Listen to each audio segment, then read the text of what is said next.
Recording in progress. And I had it bored one day.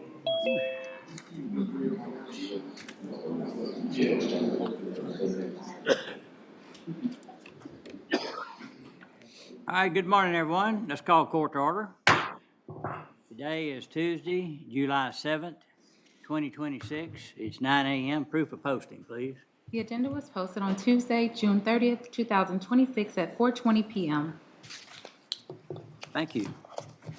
All right, this time we'll stand, if you're not already standing, for a moment of silence, and then we'll have a pledge to the flags.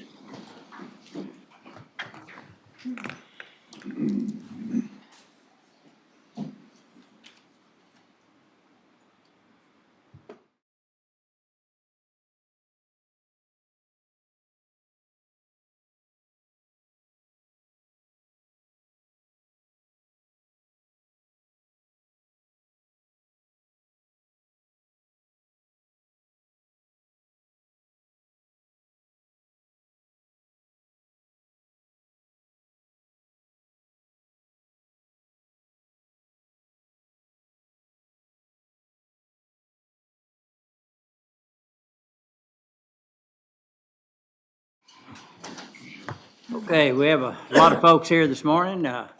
We'll pass the hat in a minute to try to soften up the budget. And besides the folks that are here for a specific reason, is there anyone in the audience want to speak to the court on business matters? Okay, seeing none, I'd like to go to proclamations and resolutions, and proud to say that the first one we're going to do is to recognize one of our own. We would, so Dustin, if you would read into the minutes, recognizing and congratulating County Clerk Jack Andy Harwell for his 30 years of service with McLennan County. Yes, sir. Good morning. This is a McLennan County proclamation recognizing and congratulating County Clerk Jack Andy Harwell for his 30 years of service. Whereas Andy is a lifelong resident of McLennan County, Texas, whose career has been marked by a steadfast dedication to public service and the citizens of this community. Whereas Andy was elected as County Clerk of McLennan County in 1994 and is currently serving his 8th four-year term in office, reflecting the confidence and trust placed in him by the voters of McLennan County over nearly 3 decades. And whereas Andy is a graduate of Robinson High School, McLennan Community College, and Baylor University, where he earned a bachelor's degree in business administration and marketing, providing a strong foundation for his professional leadership and administrative excellence.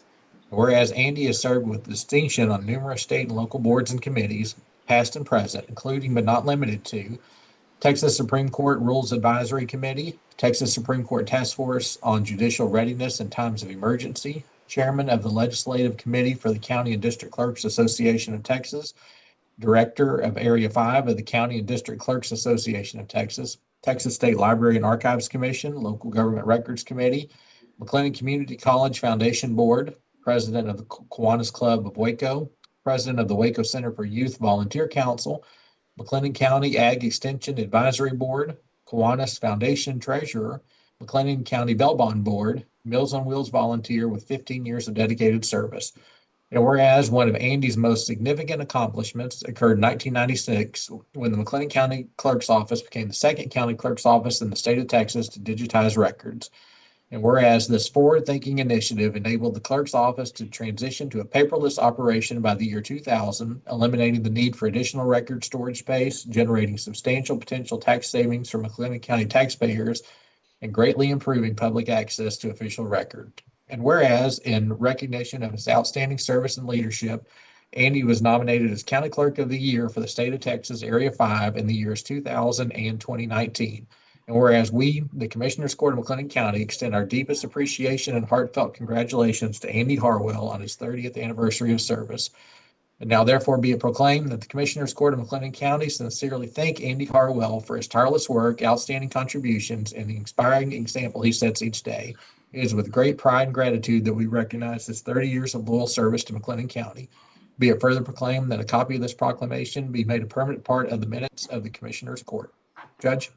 All right, thank you. I'd make a motion we approve his proclamation. Second. Motion made, second. Any other discussion? No other discussion. All in favor say aye. Aye. Opposed? Pass. I'd like to say a few words before he says a few words. We have a really great group of folks here in McLennan County, and many of them do a lot outside of their work to help the community. And Andy's a good example, and you heard all the different aspects of the community he's involved in, which is the perfect example of what we'd like to set for our community.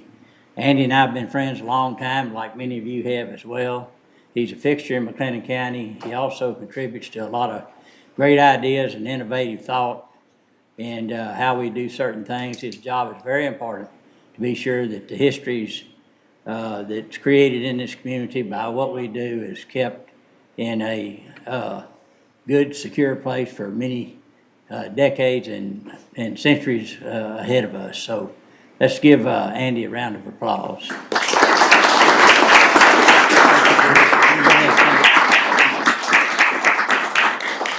We should have done the short version of all that. I was taught early on that if you hang around good people, good things will happen to you. And that's certainly been the case with me over my tenure here at McLennan County, going on now 32 years at the end of this year. I've had the privilege of working with some of the finest people in my office, the other departments in the county, department heads, elected officials, and the community have all been very, very good to me. Except one, Commissioner Smith, who whipped me 2 times in high school, and I still don't know why.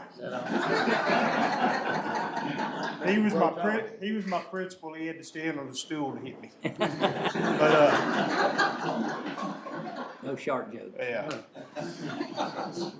I have today my Mercedes Perkins. She's my lead deputy. She takes minutes for court. I appreciate you very much. My chief deputy, Steve Callis, is with us today, and Kelly Fulbright, my other chief, would have been here, but she's training for the Tyler coming along. Okay. And my wife, stand up, Sherry. This is my beautiful wife, and she painted 100 2x4-foot signs by hand when I ran for office in 1994. Wow. And we had them for a long time until they warped in the hay barn. And I've got old Bill Helton over here too. I told him don't come over here, but how can you miss him? Anyway, Judge, Commissioners, thank y'all very much for this. I really appreciate y'all. Thank you. All right, why don't y'all come over here? Come over here. Photo off here.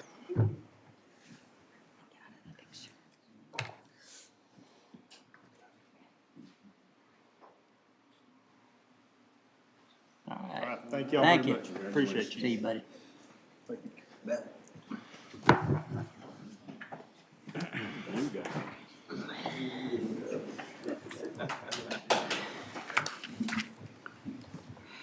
All right, going to item D2 is the ratification and proclamation recognizing and congratulating the 2026 Robinson Rocket State Champions baseball team. So Commissioner Smith, you want Dustin read it into the minutes or? Not necessarily, it's already been read. Okay. Yeah, it'll go into the minutes. Isn't that correct, Dustin? Yeah, Yes, sir, that's correct. Okay, yeah, that's fine. I just wanted to mention that it was my privilege about 2 weeks ago to present this at a school board meeting to the Robinson High School baseball team, class 4A D2 state champion. It was special to me because the head coach is my son-in-law. Principal's my daughter. Wow. And I coached baseball there for several years, so Good, it was a memorable moment. good. My motion would be to ratify this proclamation. Second, any other discussion? No other discussion, all in favor say aye. Aye. Opposed? Pass. All right, great, let's give them a round of applause.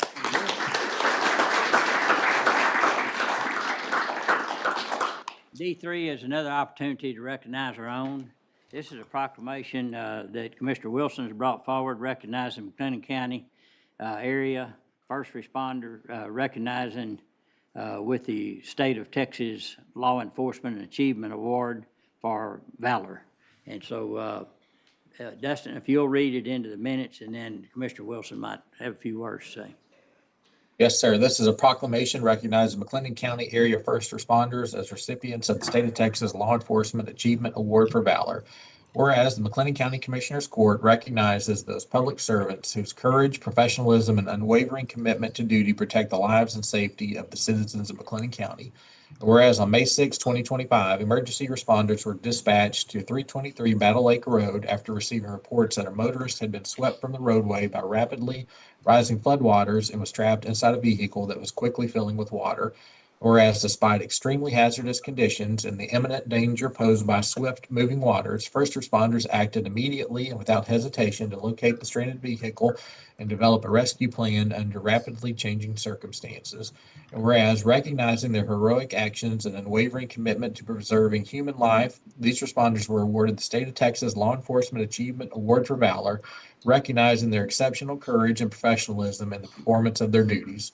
And whereas those specifically identified in the official incident reports include Robert Leathers, Deputy Constable, McLennan County Constable Precinct 1, Sergeant Joseph Ballou, McLennan County Sheriff's Office, Deputy Jay Greer, McLennan County Sheriff's Office, Game Warden Michael Serbonic, Texas Parks and Wildlife Department, Game Warden Michael Ferguson, Texas Parks and Wildlife Department, and Sergeant Rob Douglas, Martin Police Department, whose rapid arrival at the scene enabled responders to quickly locate the submerged vehicle. And whereas these responders worked together under life-threatening conditions to safely extricate the trapped motorist moments before the vehicle broke free from the trees in which it had become lodged and was carried further downstream, demonstrating extraordinary courage, teamwork, and an unwavering commitment to preserving human life. Whereas the teamwork, professionalism, quick thinking, and selfless actions displayed during this rescue exemplify the highest traditions of public service and reflect great credit upon every agency represented and upon McLennan County.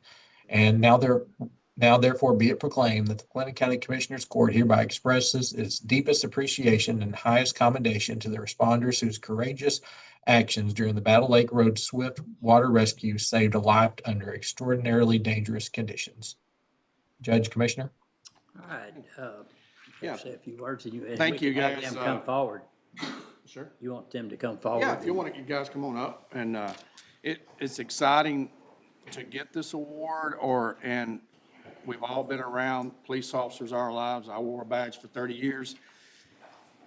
These guys do not like this. I can tell you that right now. But it's great that we can recognize all law enforcement. And you can look at the team we have here. And that's what's so great about all law enforcement, whether you're in, I'll say it out loud, New York or California or Florida, we're all a brotherhood or a sisterhood. And they take care of each other. They're going to take care of the families out here that they protect. And it's just an honor in my heart that I got to wear a badge for over 30 years. And I want to thank you from the bottom of my heart. I know you got to go to Austin and sit in the Capitol. I did that one time. But this means a lot to us too here for y'all to be a part of our local family. Thank you.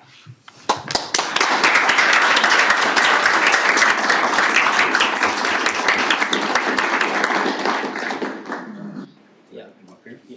Well, you can. Go ahead, yes.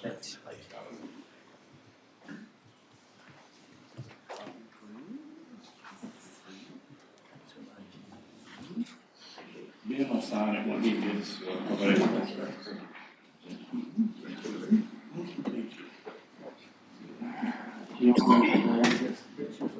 Sure. Come on.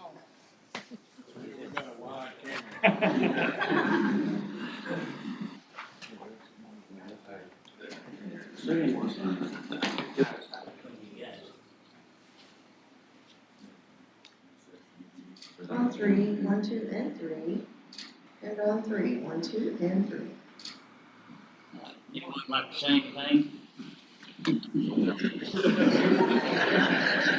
Michael, you've given enough citations to people, you ought to be able to know I'm talking about. We appreciate everybody here. Thank you all for allowing us to be part of this community and to give back in the way that we have. And, working together as a team, we've got the greatest partnership with the Sheriff's Office, the local PDs, Commissioners Court. Everybody works together here in McLennan County, and it's a great place to live. It's a great community, and I mean, you're looking at it right here. So thank y'all again from the bottom of our heart, and glad we could help. So.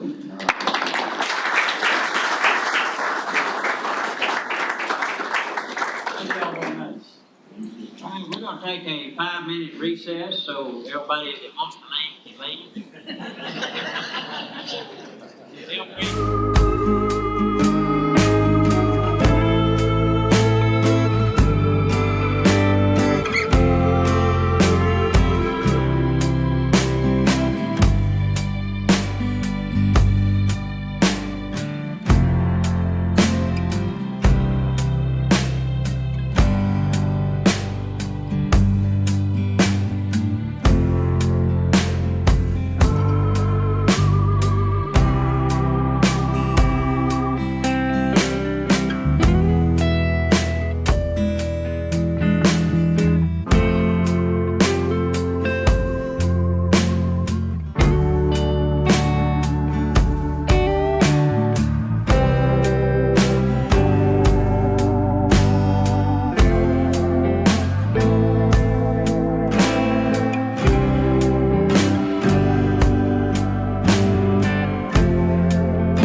Recording in progress. Go ahead and do that over again. I make a motion to, for proclamation recommendation of McLennan County area first responders.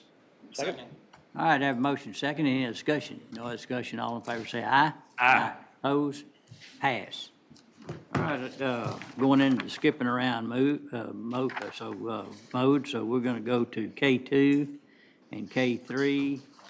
Judge Swanton, you'll come forward, and this is, K2 is regarding the U.S. Department of Health and Human Services, Substance Abuse and Mental Health Service Administration, authorization of adult treatment court grant application. And then on K3, we're going to go regarding the HEB My Community Investment Program grant and ratification of funding donation request. Good morning, sir. Good morning, Judge. How are you? Fine, thank you. Morning, Commissioners. Morning. Judge, I'm coming before you this morning, actually not seeking money from you for one time, Well, you're welcome to do that anytime. but we are requesting your approval to go try to get money. Okay. Amy Lowry, as you know, did a great job of trying to search grants Yes. across the country, both federal and state. And there is a organization called SAMHSA, which is the Substance Abuse and Mental Health Services Administration in the federal government, that's run by the federal government. There is an opportunity to seek almost $2 million over a 5-year period. It's a stretch, frankly, Judge. I think, if I remember correctly, Amy indicated that this is a program in which they're looking at 50 applicants and will select 19 across the country to possibly get those funds. What we would like to try to do is start a new program within our specialty courts. The recovery court right now is a post-adjudication program, meaning that you get into that program if you are placed on probation and you actually have a conviction for that offense. There's a gap that I experienced both as a defense lawyer and now as a judge between the county's PTIP program, which is a pretrial intervention program that's designed to, frankly, get kind of younger people, usually people that have very little experience in the criminal justice system and that don't really have very serious problems with drug or alcohol. And then the next step, obviously, those folks that have post-adjudication might come into the recovery court. So I think the gap is people who have pretty significant drug or alcohol problems, but don't have any real criminal history. And so what we're looking to try to do is fill that gap with this fund, this grant, to have a pre-adjudication recovery court. Again, designed to get people in who are identified as having really serious drug or alcohol issues, more serious than what the PTIP program would require, but maybe not the criminal history that the recovery court right now uses. It would require us to provide personnel, peer support, caseworkers, that sort of thing, but we think we're pretty much set up to do that. This grant would request, if we get the money, would request the potential funding for maybe another probation officer and maybe another caseworker or a licensed drug counselor.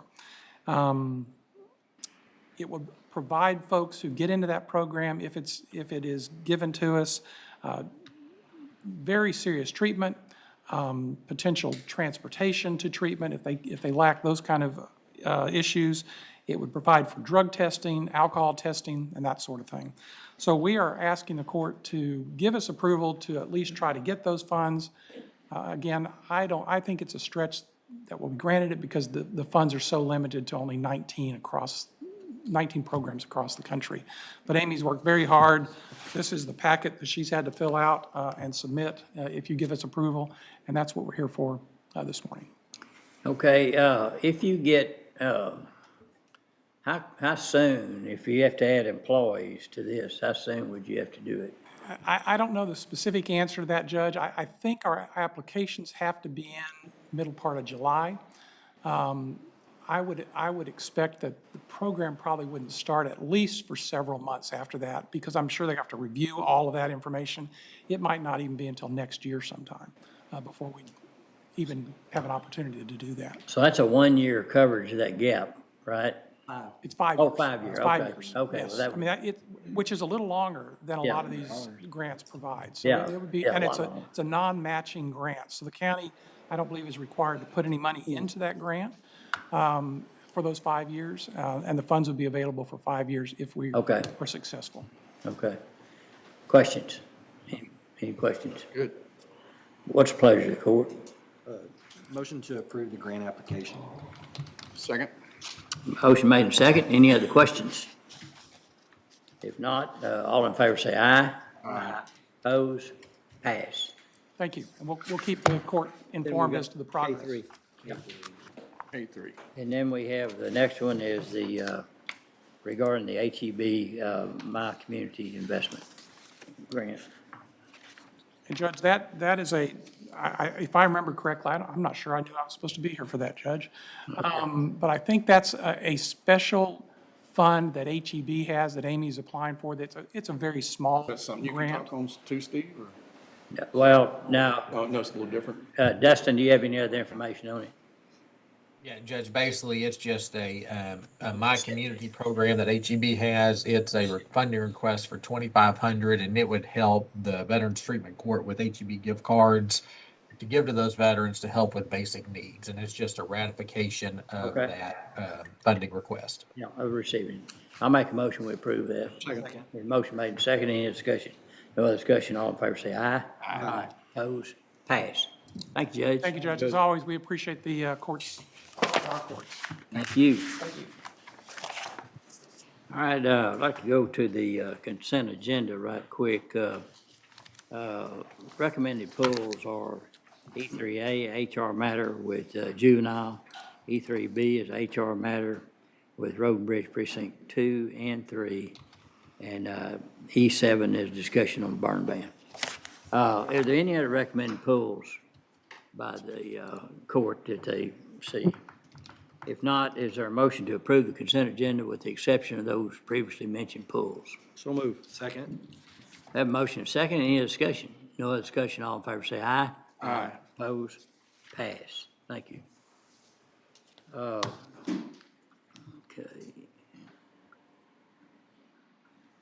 Josh Teton's in here. There he is. All right, let's go to G12.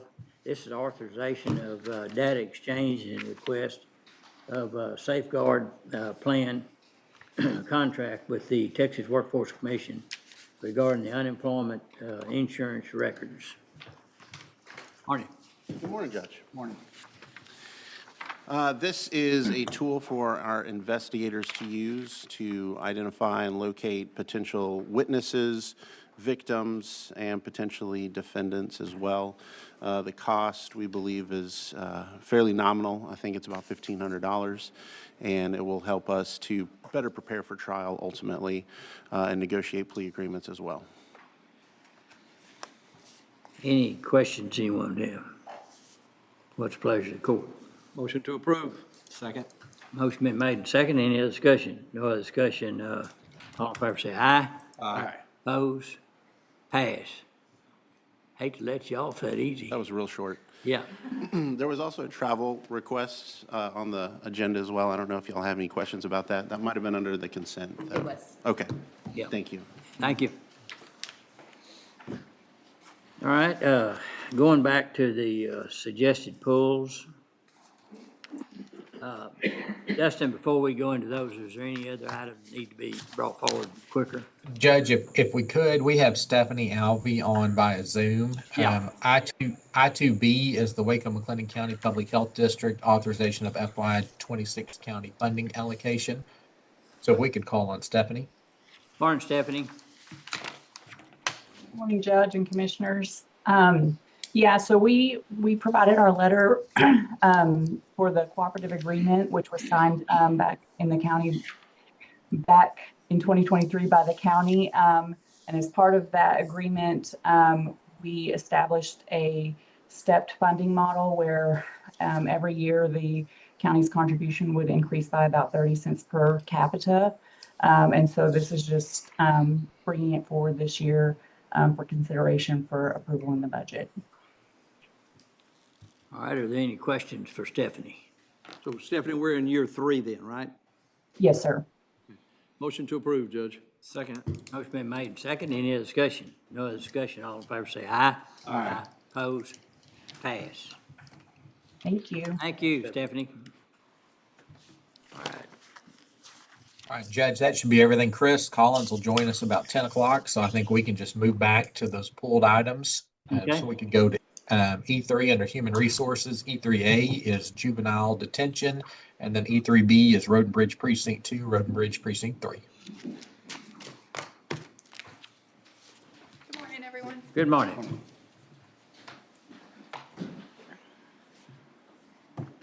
E3A is a request from the juvenile detention facility to rehire a retiree. We bring these forward to the court just to ensure compliance with our retirement plan because they have a 90-day break-in service requirement. That's a part of their plan, not, county-specific rules. And so Barbara McLennan is the retiree that they want to rehire part-time effective July 13th. They met the requirements for application, including 5 days posting, and then they do meet the minimum 90-day break-in service required by TCDRS, the retirement plan, so we recommend this for approval. Okay, any questions anyone would have? Not on that, but I do want to ask her a question real quick. Okay, if it's not on that. Motion to approve. Second. Motion and a second. Any other discussion? No other discussion. All in favor say aye. Aye. Oppose? Pass. Okay? I understand you and your husband have been asked not to go back to Stadia by Norte because you brought the Mexican national team bad luck, is it? Is that the rumor? Is that the rumor? Yeah. Gosh, I know. Okay. I was really hoping that last night we'd get some redemption, and then we didn't, so. I'm Tough sorry, I had luck to for throw that, US. I had to Yeah. throw that out. I'm sorry. So when they put stuff out on Facebook, I know. people ask questions. Put anything on there your mama doesn't want to know. Yeah, that's a good Got point. that right. Okay, next. Okay. Next, we have E3B. E3B. So this is a request from Road and Bridge Precinct 2 in collaboration with Precinct 3. And so the current executive assistant position under Precinct 2 is vacant. Rather than to fill that position, there's a proposal to share the administrative position currently under Precinct 3 that's held by Suzanne Emmer.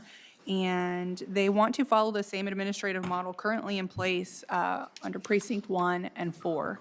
And so where they rely on one administrative assistant or executive assistant, Precinct 2 and 3 would like to follow that same model.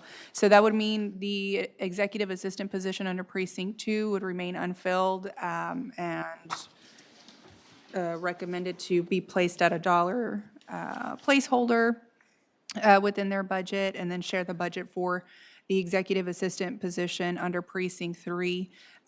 Also, because this is additional duties and it's also an added supervisory function, this position will supervise the administrative position out at the yard at Precinct 2. Given that additional supervisory function, there is a request to also increase the budget of this executive assistant position that will now support both precincts from $69,040 to $87,328, which is in line with the model being in place in Precinct 1 and 4. And then we recommend this for approval.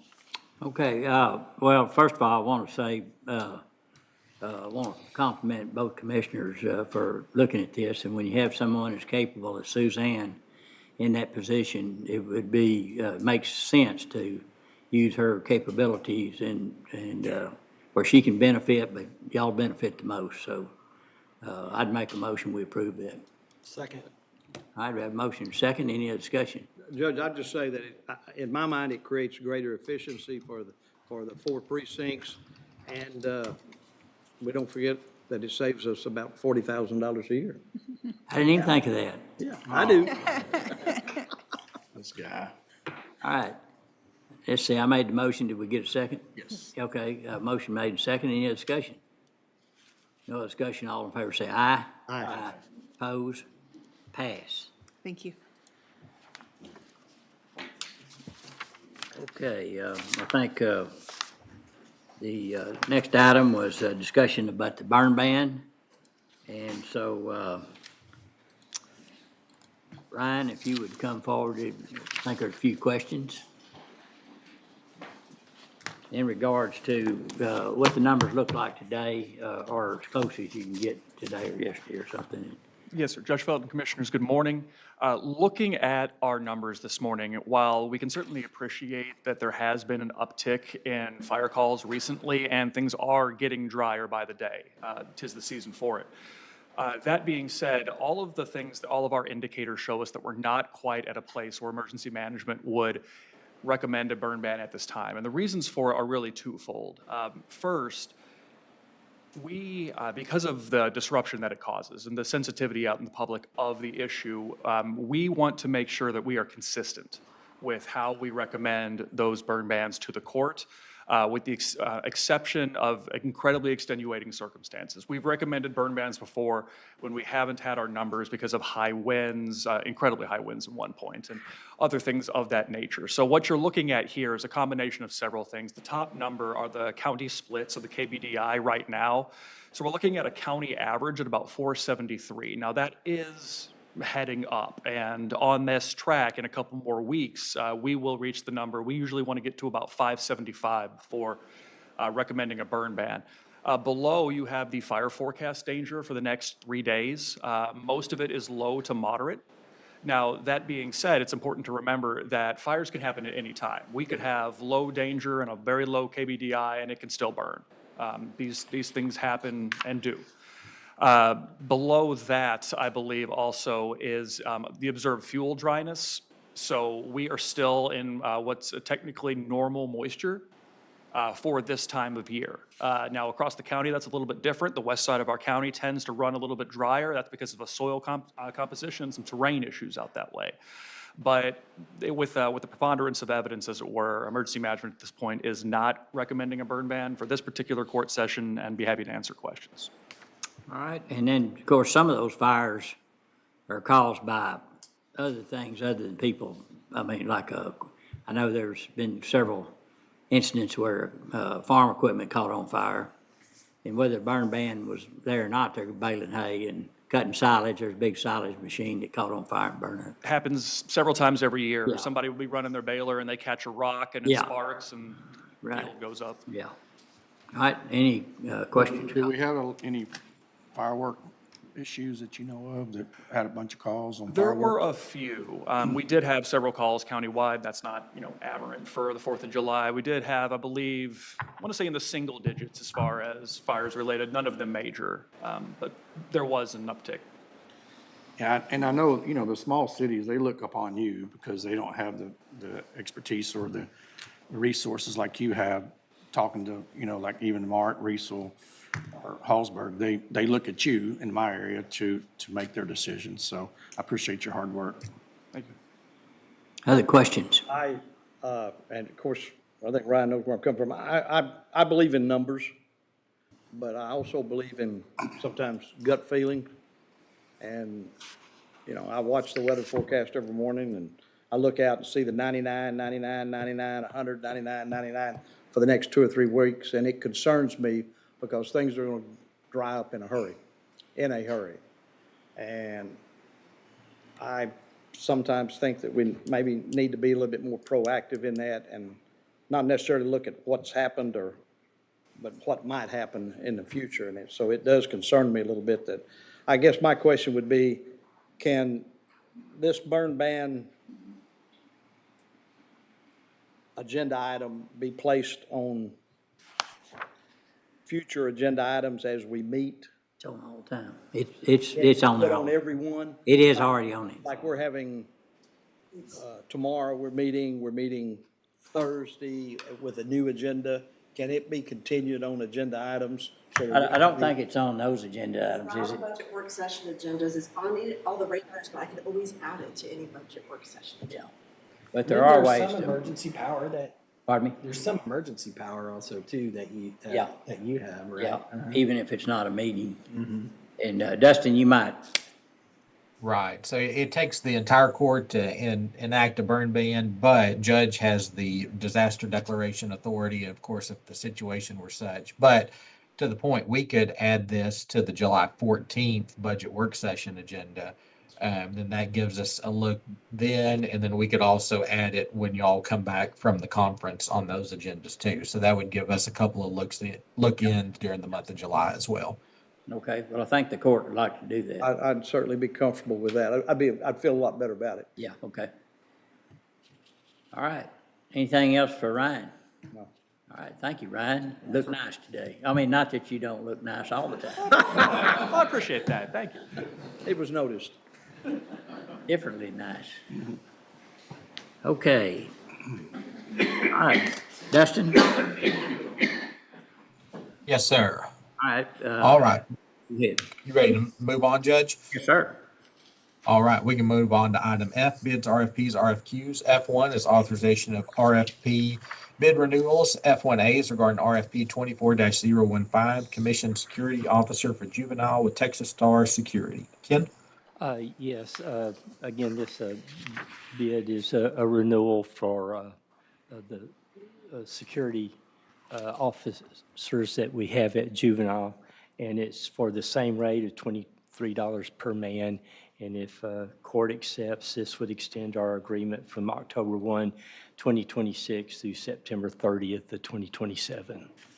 Okay, no increase. All right, Motion to approve. Second. motion to move, approve, and second. Any other discussion? No other discussion. All in favor say aye. Aye. Opposed? Pass. F1B is regarding RFP 12-014, Electronic Monitoring Services Recovery Monitoring Solutions. Ken?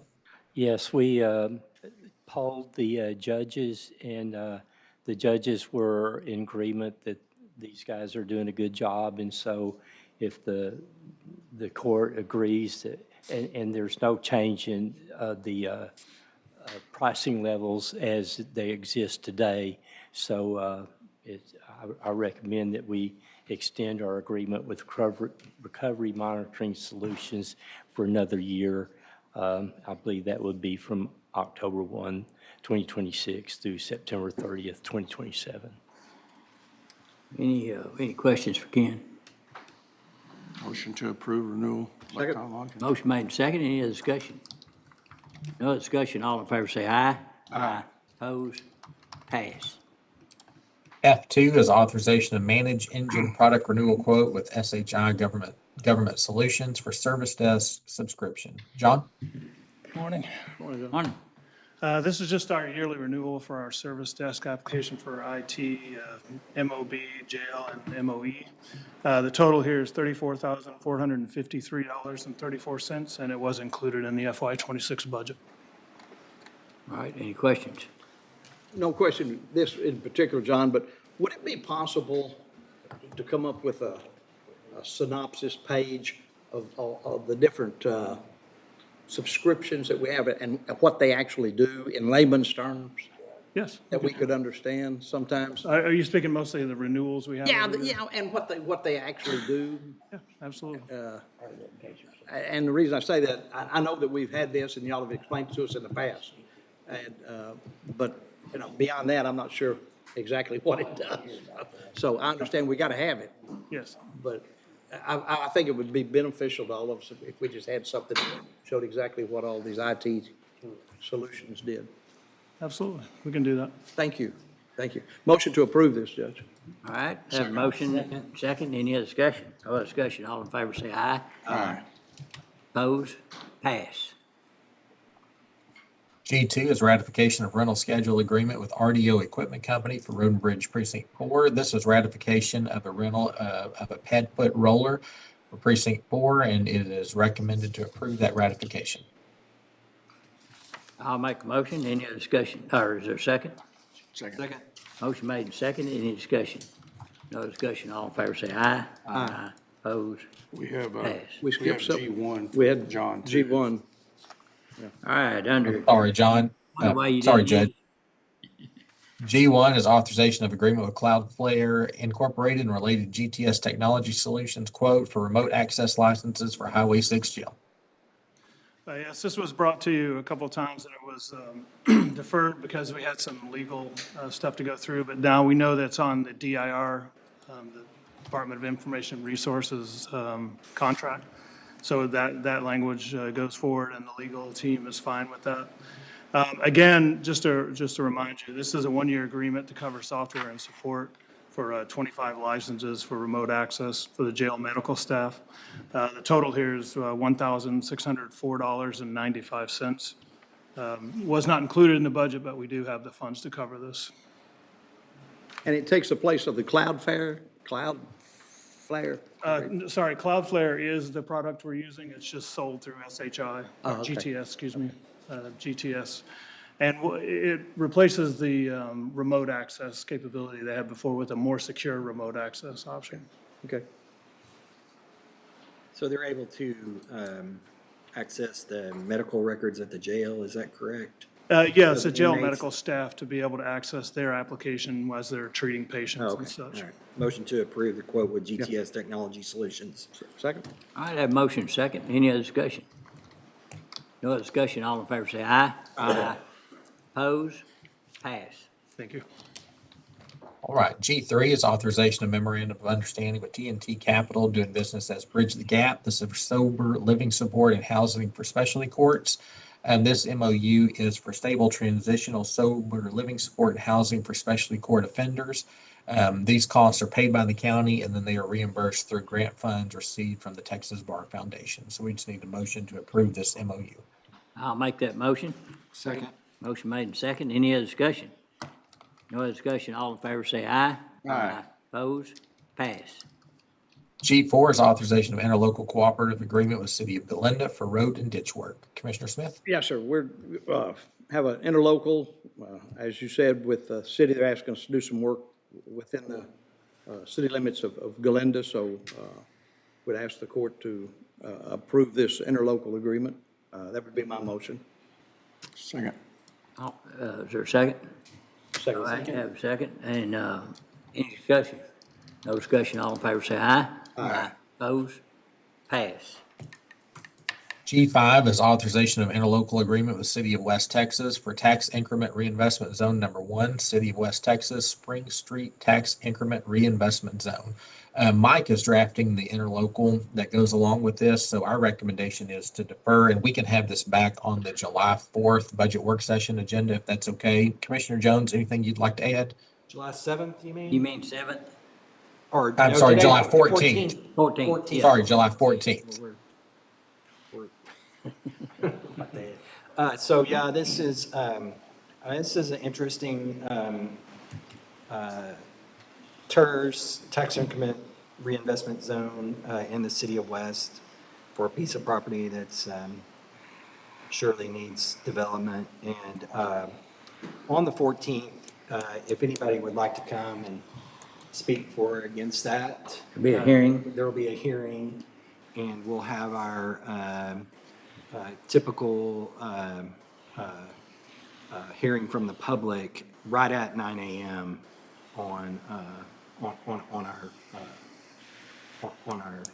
the, if you'd like to speak to this matter.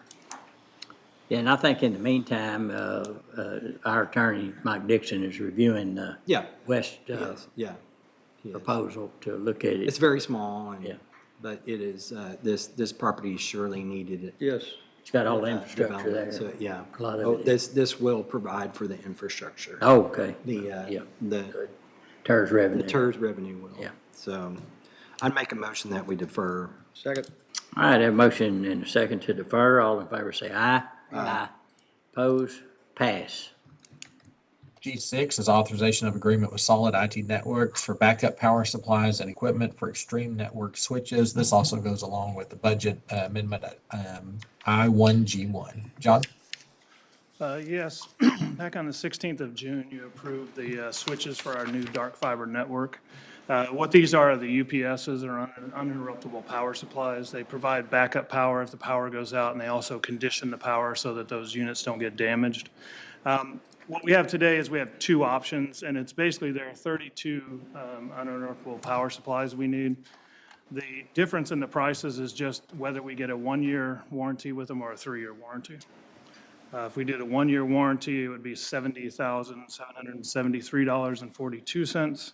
If we do the 3-year, it would be $83,344.30. What's your recommendation? My recommendation would be the 3-year, because we can cover this out of our budget. We had budgeted money, but we didn't have quite enough, but we can pull it from other lines, which he mentioned will be the budget amendments we also have on the agenda. Right. So we do have the money to cover the cost, and Generally, what's the life? paying it from today's dollars is always better than tomorrow's. Sorry. Generally, what is the life on these? Typically 5 to 7 years. I mean, a backup is basically a battery, isn't it, that Yes. recharges?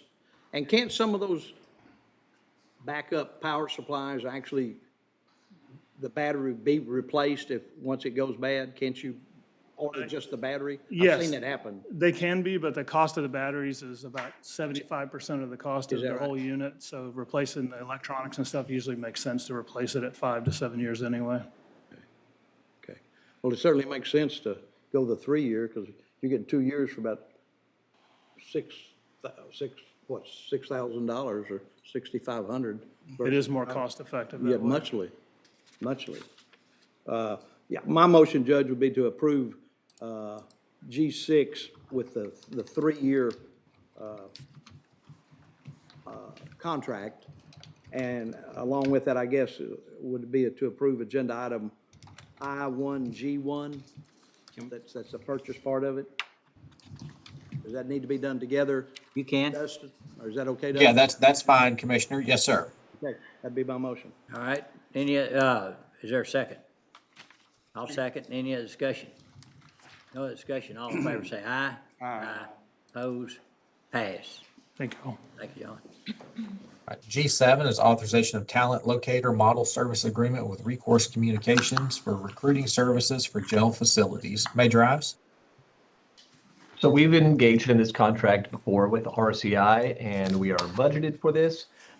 We are seeing that kind of decrease in April and May in the amount of applications, and we do have some planned attrition through retirements and separations. So we want to try to take advantage of these rest of these summer months and that kind of prime hiring time for folks to run that RCI campaign. And once again, we are budgeted for this. We have a line for it, and we do recommend it for approval. All right, any questions for Major Ives? Motion to approve. Second. We have a motion, second. Any other discussion? No other discussion. All in favor say aye. Aye. Opposed? Pass. G8 is authorization of service agreement and sales order form with CTWP for printer for district clerk's office jury service. Kent? Yes, the cost of the copier is $2,799.36. That's for the sales order, and for the service agreement, the cost of the service agreement is $494.40 per month, and that's for an allowance of 60,000 copies per year. And then on overages, any overages would be at 0.008 cents per copy. Do we monitor those to see if they're going to go over? How do we know? That there's a count on the copier. A counter? And when we get it, they'll call periodically to get the count. And if we go over that 60,000 allowance, then we will pay for the overages. Motion to approve. Second. Motion made and second. Any other discussion?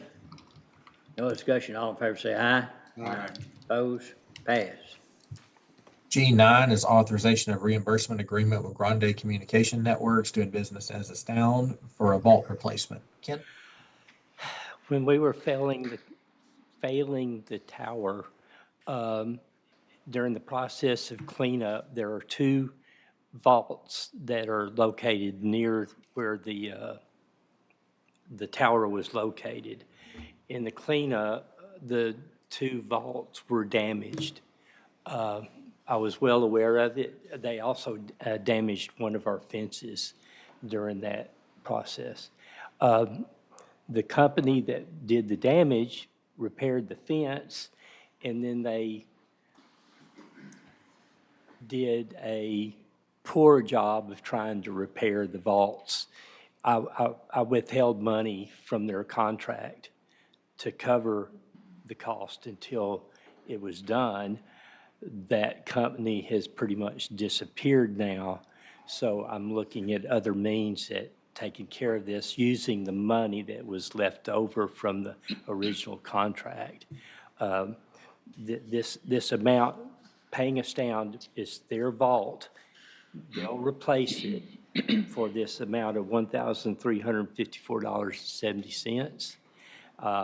It's well under what I'm withholding from that original contract to pay for this. And so I recommend that we go forward and get that vault repaired. We're still trying to determine exactly who that other vault is. We thought it was AT&T.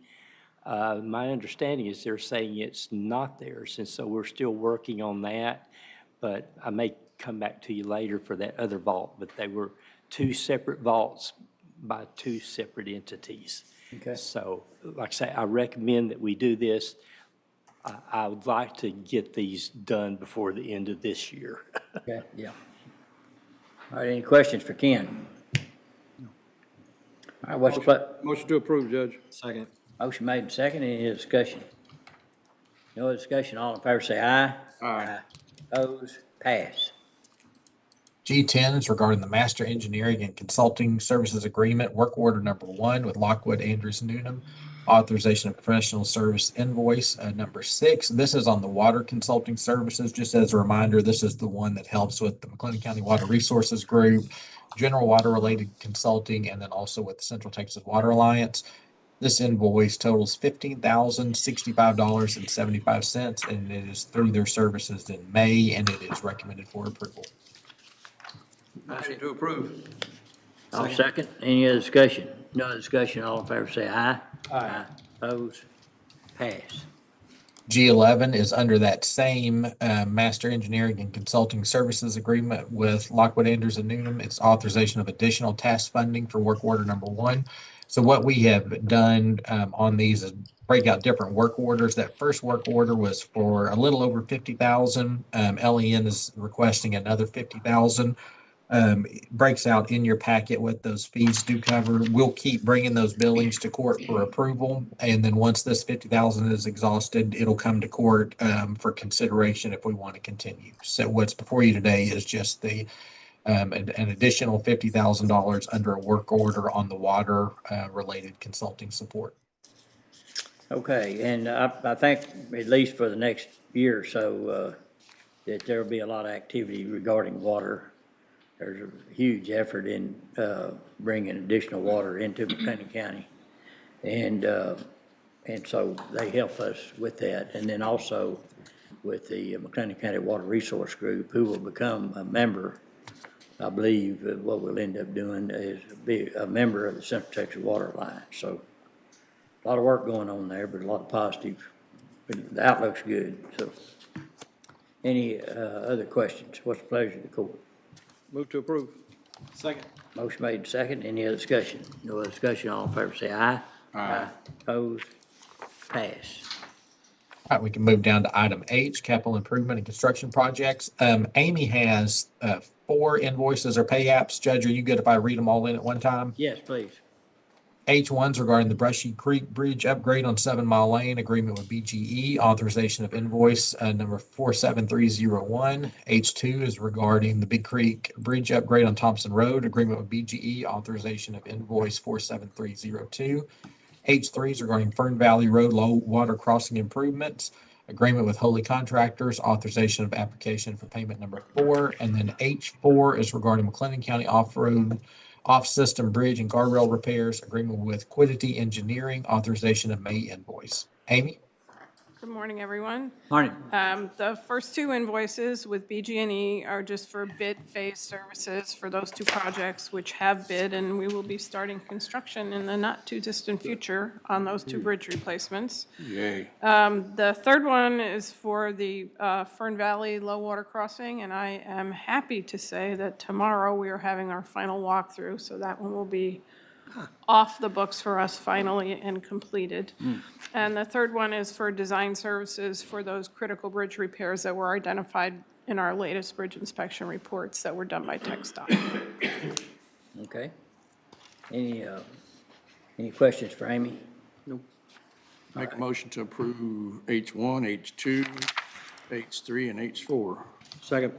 Motion made and second. Any other discussion? No other discussion. All in favor say aye. Aye. Opposed? Pass. Thank you. Thank you, Amy. All right, under item I, budget amendments, I1 is regarding the FY26 budget. Francis? Thank you. So starting with I-1A. I-1A is Fund 421 and Fund 425. These are proceeds from the bonds issued in 2021 and 2025. And so this is a budget amendment to clean up line items when projects are complete. Any remaining allocated budget, we move back to contingencies so that you can allocate it to another project. So this is cleaning up those projects that you see listed on the bottom section. I-1B, this is General Fund AgriLife Extension. This is a request to increase specific lines for the security camera project at that facility. You approved that quote on the June 16th agenda. I-1C, this is Fund 150, Court Reporter Service Fund. This is for 414th District Court. They are needing to increase the line item for substitute court reporter fees. They now have a newly hired court reporter, but this is filling that gap of time that they did not have a full-time. I-1D, this is Fund 401, Permanent Improvement Fund. This is to increase the line item for the door modifications project at the Highway 6 jail. This bid was approved on the June 16th agenda.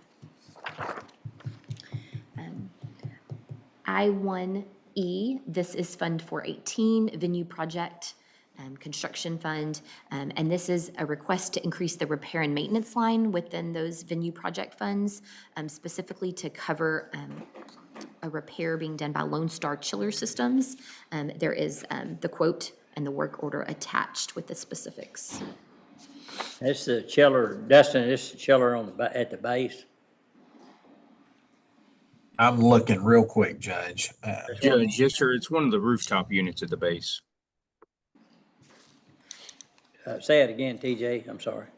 It's one of the rooftop units at the base. Okay, I just wanted to be sure it was on the base and not the Coliseum. All right, thank you. Proceed. So I-1F1, this is Fund 425, 2025 Certificates of Obligation Proceeds. This is a move to the line item for the architect fees for the jail conversion project. This was approved on the June 16th agenda, and so this is related to the next phase of that project.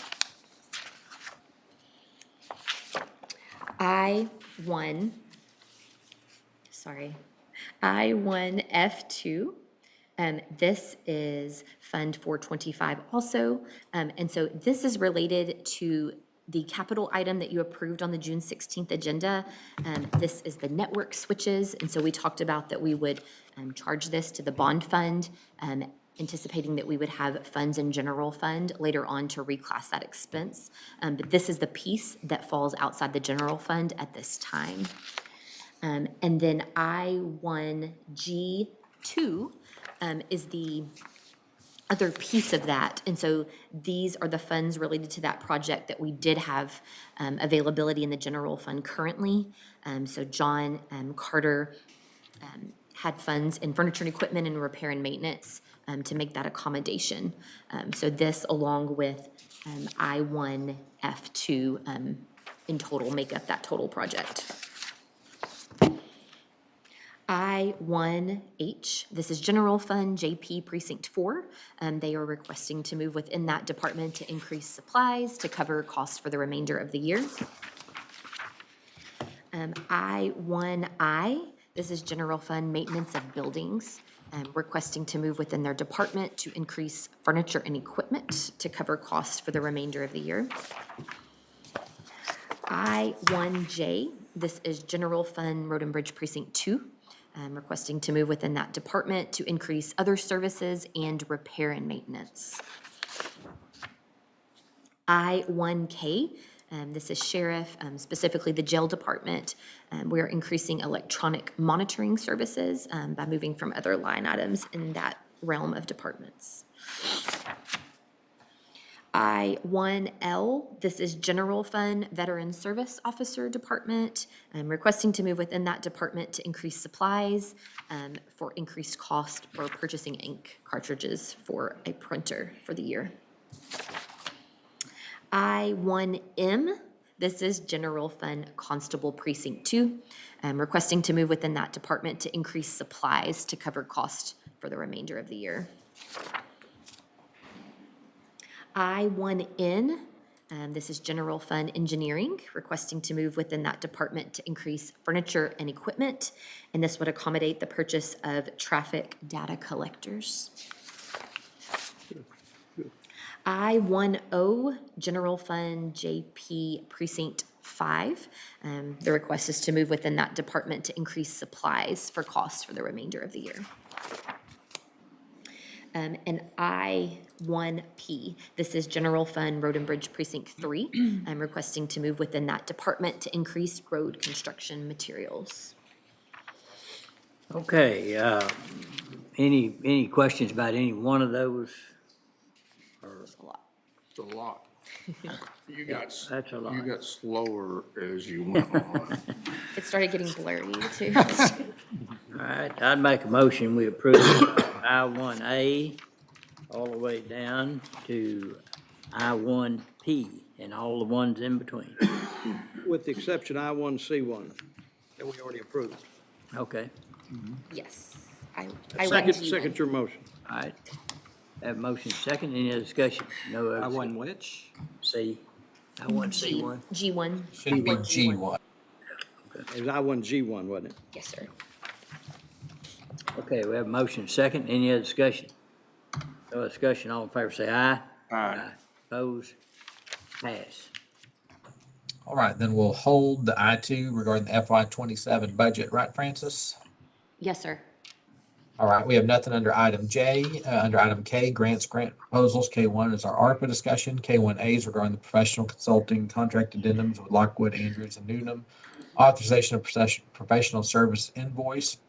This invoice totals $7,131.06. It's for their ARPA engineering monitoring services through the end of May. It is recommended for approval. Okay, any questions on K1? K1A, thank you.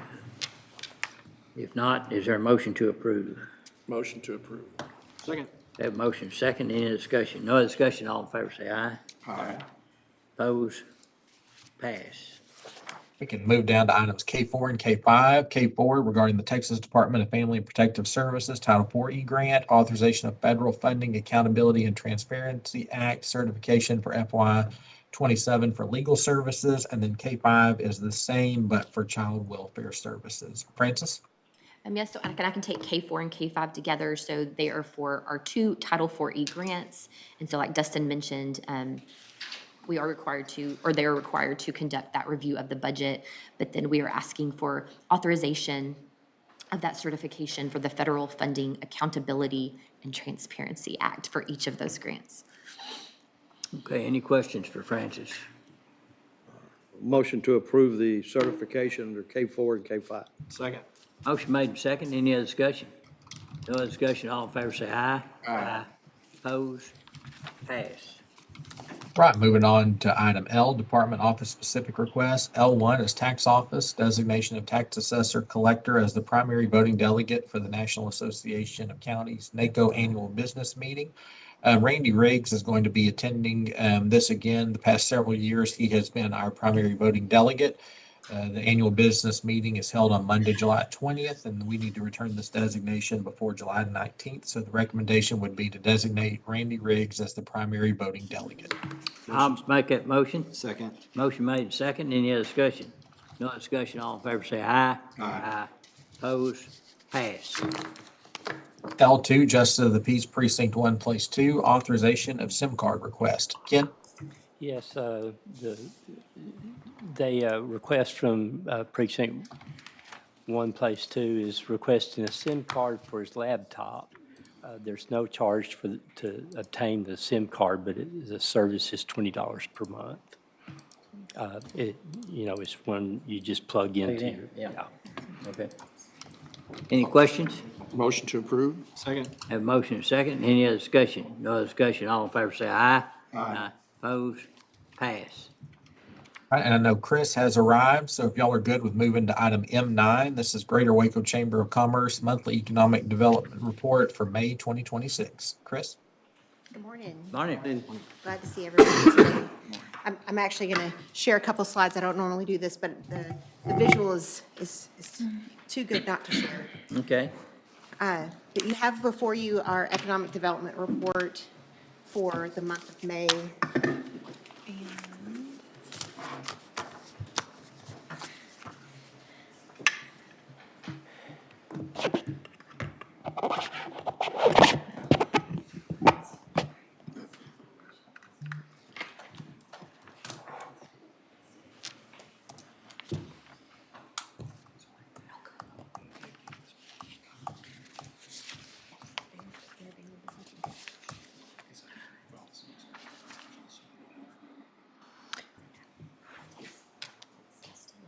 See if it will share.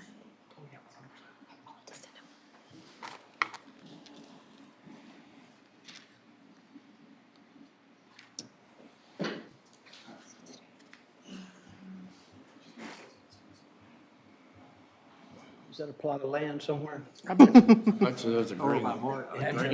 That's her garden, or her drapes, I don't know which one. I bet there's a green fog in there somewhere.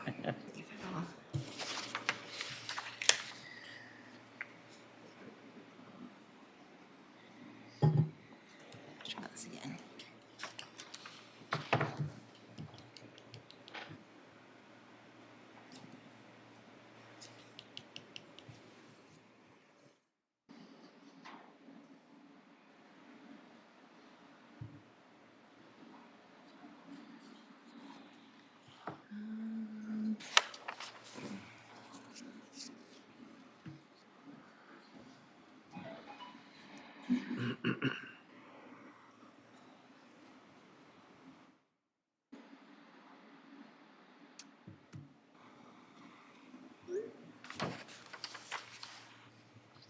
Well, technology's not my friend today, so I will just tell you what it was going to be. Dang, I was really excited about that. To me and I could open it for you. I can do that right quick.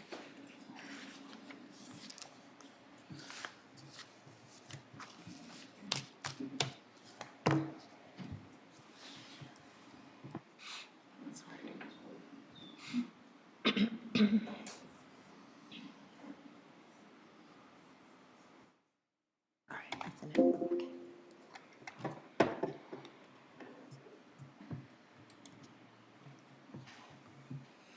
Well, I'll tell you a little bit about what's happening in our world while we look at that. Our overall, the level of activity remains really high for us. We are working on a couple of projects right now that we anticipate will announce shortly. And we'll be bringing incentive agreements to y'all related to that. And it's in a variety of areas that we're seeing a lot of activity. Still manufacturing, still a lot of international activity that's out there. We're going to be launching a international marketing campaign related to economic development. And it'll be really targeted in the European marketplace. So that's not something that you will see a lot of here domestically, but it'll, we actually just finished up a call with a firm that we're contracting with to perform these services. So that will be kicking off in September. We're working on the strategy and the creative that goes along with that now, but it'll run December through the rest of the year.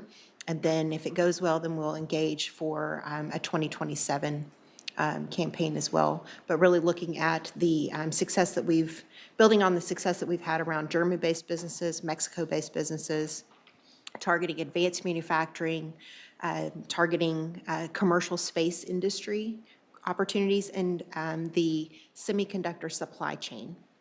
So we think that they're, given what's been happening in the DFW area with Texas Instruments, and then what's happening in Taylor in the Austin area with Samsung, there's a lot of opportunity for continued growth for the suppliers that support that industry to come into our marketplace. So that's going to be an area of focus that we continue to push forward with.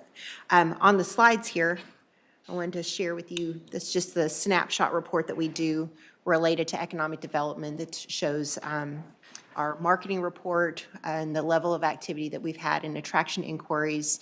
So, we've, with y'all's help, have made a higher investment in our outbound activities.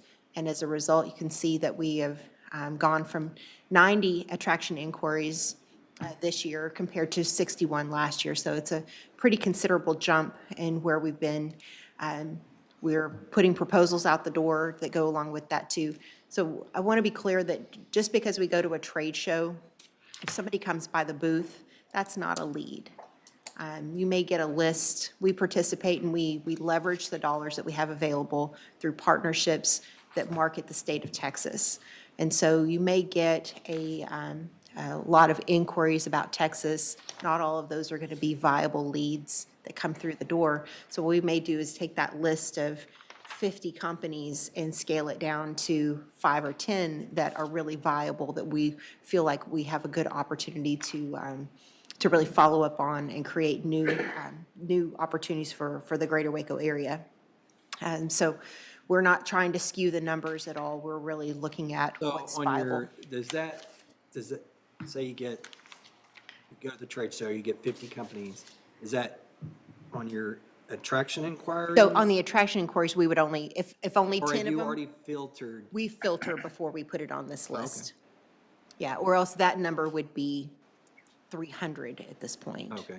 So we're not trying to skew the numbers. We want to make sure that what we're putting in front of you are true opportunities that we feel we have the chance to go for.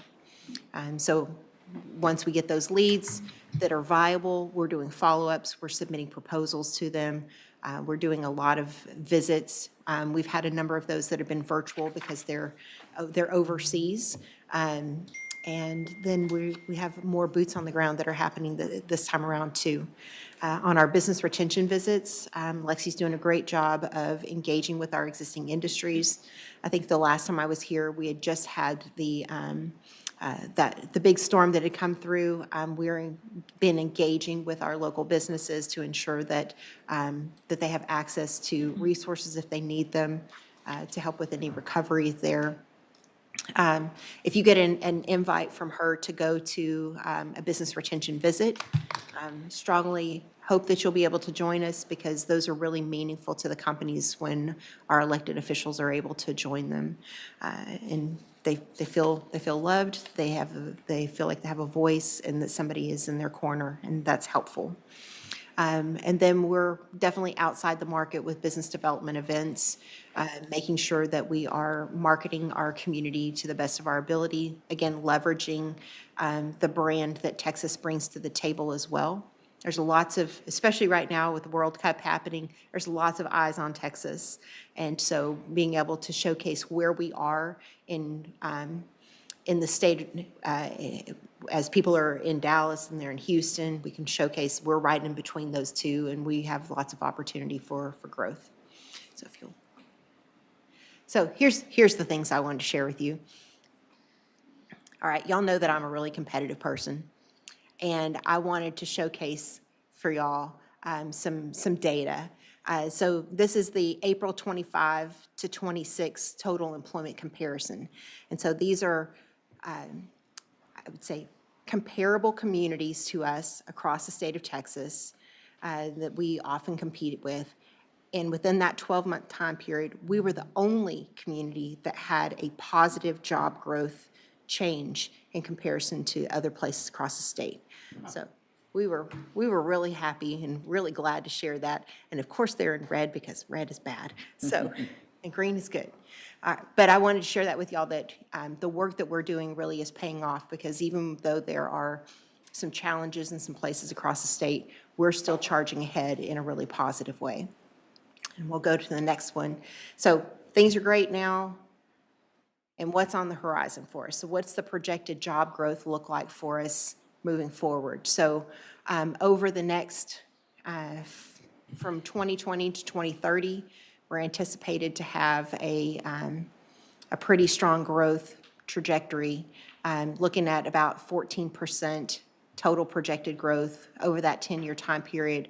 But between 2025 and 2030, we're still anticipated to have at least 5% more projected growth in our job market. So I was talking to Mr. Tullis the other day, and when we were in the midst of the pandemic, we were talking about job growth, and we were projecting a 5,000 jobs and growing by that. We met it, we exceeded it.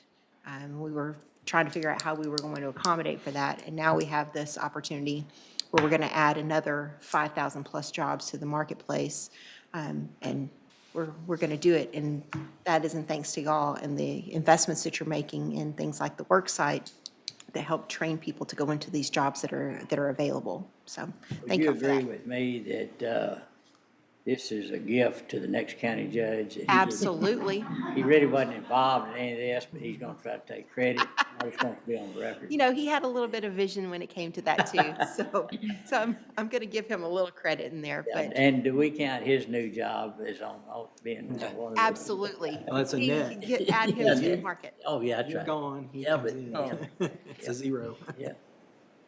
Well, no, but thank least y'all. it's I would- Yeah, appreciate it. I just wanted to let y'all know what was happening.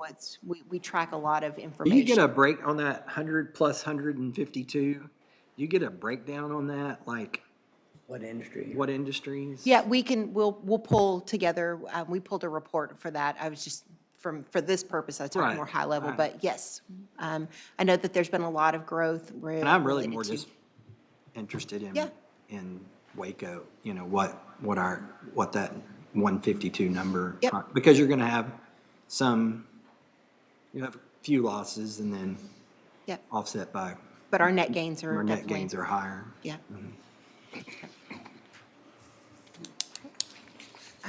So that's my report for all for the month of May. Okay. Excellent. All right, thank you. Good news. Any questions for Chris? Motion to approve the report for recording purposes. So moved. Second.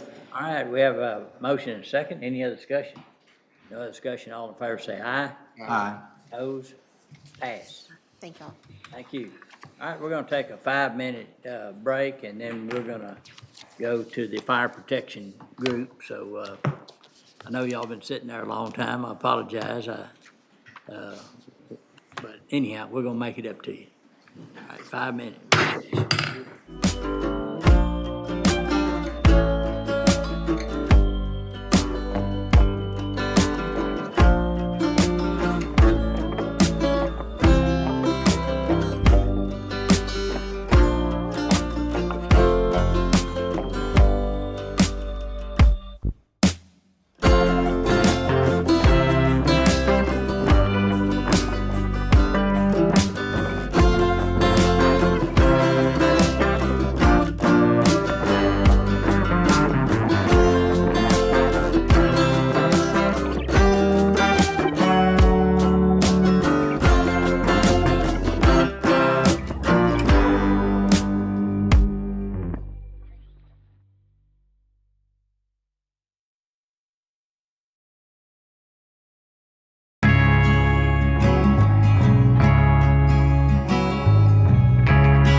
Recording in progress. Yeah, we can talk about it. Yeah, we can talk about it. Yeah. I'm sorry, y'all are back in session. Thank you. I'm sorry, we took your 5 minutes. Thank you. We appreciate that. Let's call court back into session. I'll support you. Okay. So technical questions like that, we can certainly can answer that. Thank you. I think, Francis, this is under I-2A, or is that right? Yes, sir, it would fall under that. All right, and, Not do it.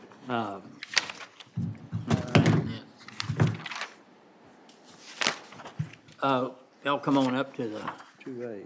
speaker stand.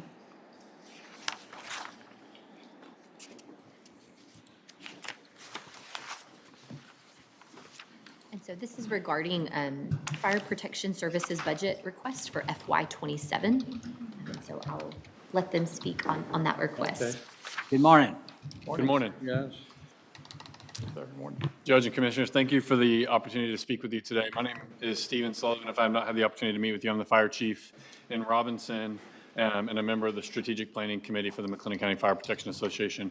The two men on either side of me probably need no introduction, but for the sake of the record, Chief Chris Pekacek with Elmont Fire Department and Denny Stapleton, who has probably worn every hat there is to wear in the county, other than having not yet signed an autograph for me. But they both serve as committee members. And then we have Mr. Ryan Durker and Tom Klingesmith in the back as well from our committee. As you all know, McLennan County is protected by 26 fire departments consisting of full-time, career, combination, and volunteer departments across the county.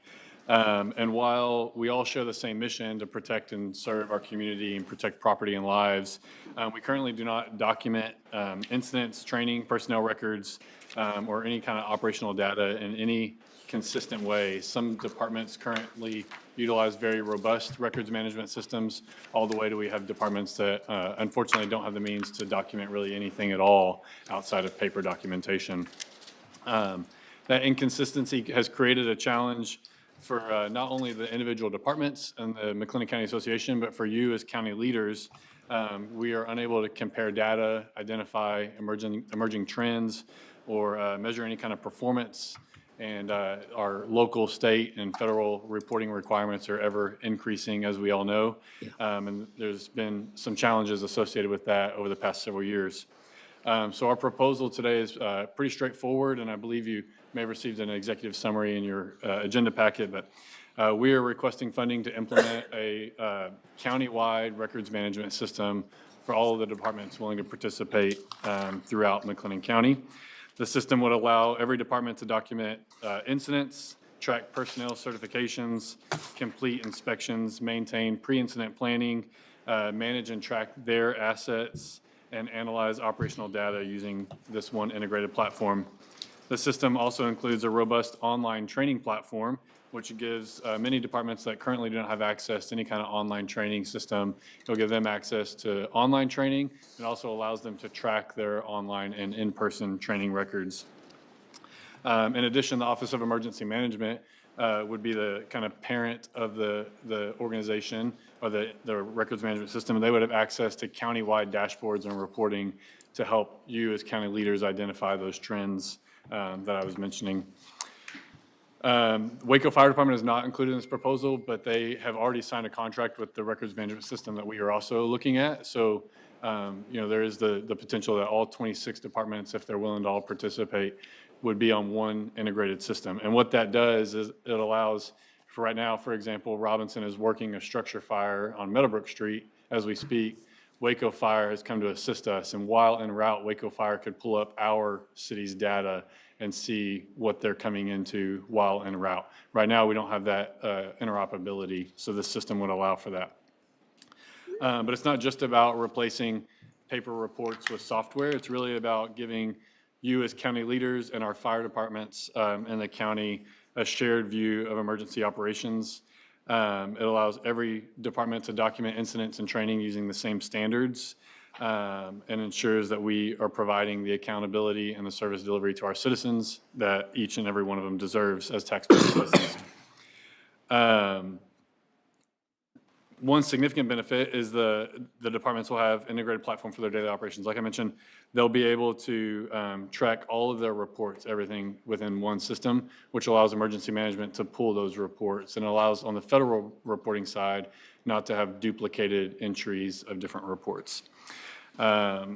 It gives a lot of our smaller fire departments, smaller volunteer departments, access to technology and capabilities that they cannot reasonably afford with their current funding structure. So it creates a level playing field from everyone from the largest departments down to the smallest departments in our county. One example of how this has worked well is just a couple counties north of us in Johnson County. They have just finished the implementation phase where all of their fire departments were on separate systems, and they are now on this one integrated system as well. And there are even states, Washington State, for example, has a statewide reporting system that every fire department in the state utilizes. The proposal includes the software implementation, on-site training by the records management system personnel, virtual trainings for all of the departments, 2 iPads or tablets for each department, and then the cellular connectivity for each of those departments during the first year. The estimated first year is approximately $320,000, and one lump sum is including the implementation, the iPads, those kind of things, and then the recurring cost is about $208,000 in year 2. Through the contract process, which we haven't drafted just yet, there's an annual renewal rate that can be negotiated as well, that will be reasonable. I think this represents a significant investment in the future of our fire protection services in McLennan County, and really the first step in taking a much needed step in improving the overall fire protection. So as a committee, as a McLennan County Fire Protection Association, we're asking that you make an investment that will benefit every participating fire department in McLennan County, and more importantly, the citizens that our departments serve. It's about giving our firefighters the better tools and giving county leadership better information and ensuring that our taxpayer dollars are supported by accurate, transparent, and consistent data. So I want to thank you again for your time today, and any of us on the committee would be happy to answer any questions you may have. Just to be clear on that cost again, it's $320 the first year. Yes, sir. And that's onboarding, everything, and Yes, then $208,000 is an ongoing. Is an annual renewal rate. Or renewal And rate. they have an annual renewal rate increase every year that would be negotiated down. Departments in this area are at about a 3% annual renewal rate. So we would likely have them draft a 3-year contract for you to consider if the budget allowed. And so I think, and this is, this kind of information is something we've been looking for a while. Yes, sir. The volunteer fire departments would need to understand that the funding, I'm speaking for myself, but I think the court feels this way. If we're going to spend this kind of money, we definitely want to be able to get reports back, and their funding could be subject to this data being provided, which if you don't put some kind of guideline to it, then in some areas it's not going to happen. Yes, sir. And At that time, cell phone, everybody got a cell phone, so I don't buy the stuff. We don't know how to use technology. And surely in a department, even a small one, there'd be someone that could. Yes, sir. And to that point, this would integrate fully with all of our PSAPs in the county. So when the dispatcher creates a call for a department, service, yeah. it automatically creates that record in the records management system. And there's no way for them to go just delete that report and not finish it. Like, the department will be required to complete those reports. And this is not just a committee coming forward. We presented this at the May County Association meeting, and it was voted on to bring before you. So all of our county departments are well aware that we were presenting this. And I don't guess we need to get in detail of what the report has, but like earlier, we were talking about the burn ban. And so if there are calls of service, what was the reason for the call? In other words, was it someone burning brush, or was it a car catching fire? Sure. Those Yes, sir. things so This would break that down. it would have that detail? Very farther into the weeds than you would ever need to know. But yes, it breaks it down extremely well, down to the type of fire it was or medical call, all the way to the actions taken by the firefighters. Okay. Other questions? training, we'll have the training in the system too. Yes, sir. That's very important, because I've heard horror stories about the training right now that our folks are getting and what they're reporting. And they might be doing it, but they're not reporting it properly. So that's a big step for me. And we're growing like crazy, and we have to catch up with the times. And I know you're on the same page I am on that, so. And Francis, this is a budget deal for the 27 budget, right? Yes, sir. So in our budget discussions, we'll bring this in, and Yes. if there's, Would this affect our ISO? That's a great question, and it would. The training component is one of the hugest components of the ISO grading system, so I believe that putting out a consistent training program for each department will have an effect on that, or that'll have an effect on it. Yes, sir. And using our taxpayers' money to try to get that ISO down, it's gonna help all our people in the whole of McLennan County. So that's what I like about it too. A lot of people don't know that. And I know it's kind of a secret squirrel society that we find out how can we make the ISO better for taxpayer like I am, or. Chris, didn't we just go lower? We did. In Elmont, we did. Elmont? Yes, sir. We dropped down 2 points, which is significant for Sure. just a volunteer department to make so much of an increase. And part of it is just understanding what that ISO grading system is all about. And we took some time to do some background work before we submitted our request, and it paid off. And we found some areas that we could make some changes in, but training was huge. And there's a group within the association also reviewing how our volunteer departments are inspected annually, and that inspection is being revised to really follow the ISO review so that we can help our fire departments know what they need to do to improve. and so if that positively affects the ISO, then maybe we can calculate that as the offset of the funding. Certainly an investment. Yeah. Sure. Okay. And I've tried to make almost all the meetings of the association that I can, and they're all, these guys work hard for all of McLennan County, and not just when I had a major fire in Elk. Robinson's there to help with, with their command structure and helping out. So this is just a brotherhood, just like the Rabbit Rangers and the police we had here earlier. I'm not a hose dragger, but I understand what they do for a living for What us. was that? Rabbit Ranger? Game wardens, they don't like to be called. I'm glad you said that. Hey, I love them all. I love them all. let's don't piss off anybody. You're digging yourself a hole over there. No, man, I know. I wear the tan too, so, yeah, it's a great opportunity and then getting back to the willing like this, the fire departments that don't want to participate, we're gonna have to have recourse. Yeah. What are we paying out around 300,000 a year? Something. We'd have to go back and look, but Stephen mentioned that. You said those departments willing to participate. Yeah. We need 100% participation, and the only hammer we have Is is some of the funding Yeah. that we give to them. So somehow that would need to be tied in. As a committee, I think we agree with that. That if a department did not want to participate in this records management system, that would be up to the commissioner's desires to whether or not they would That's a whole fund them. nother.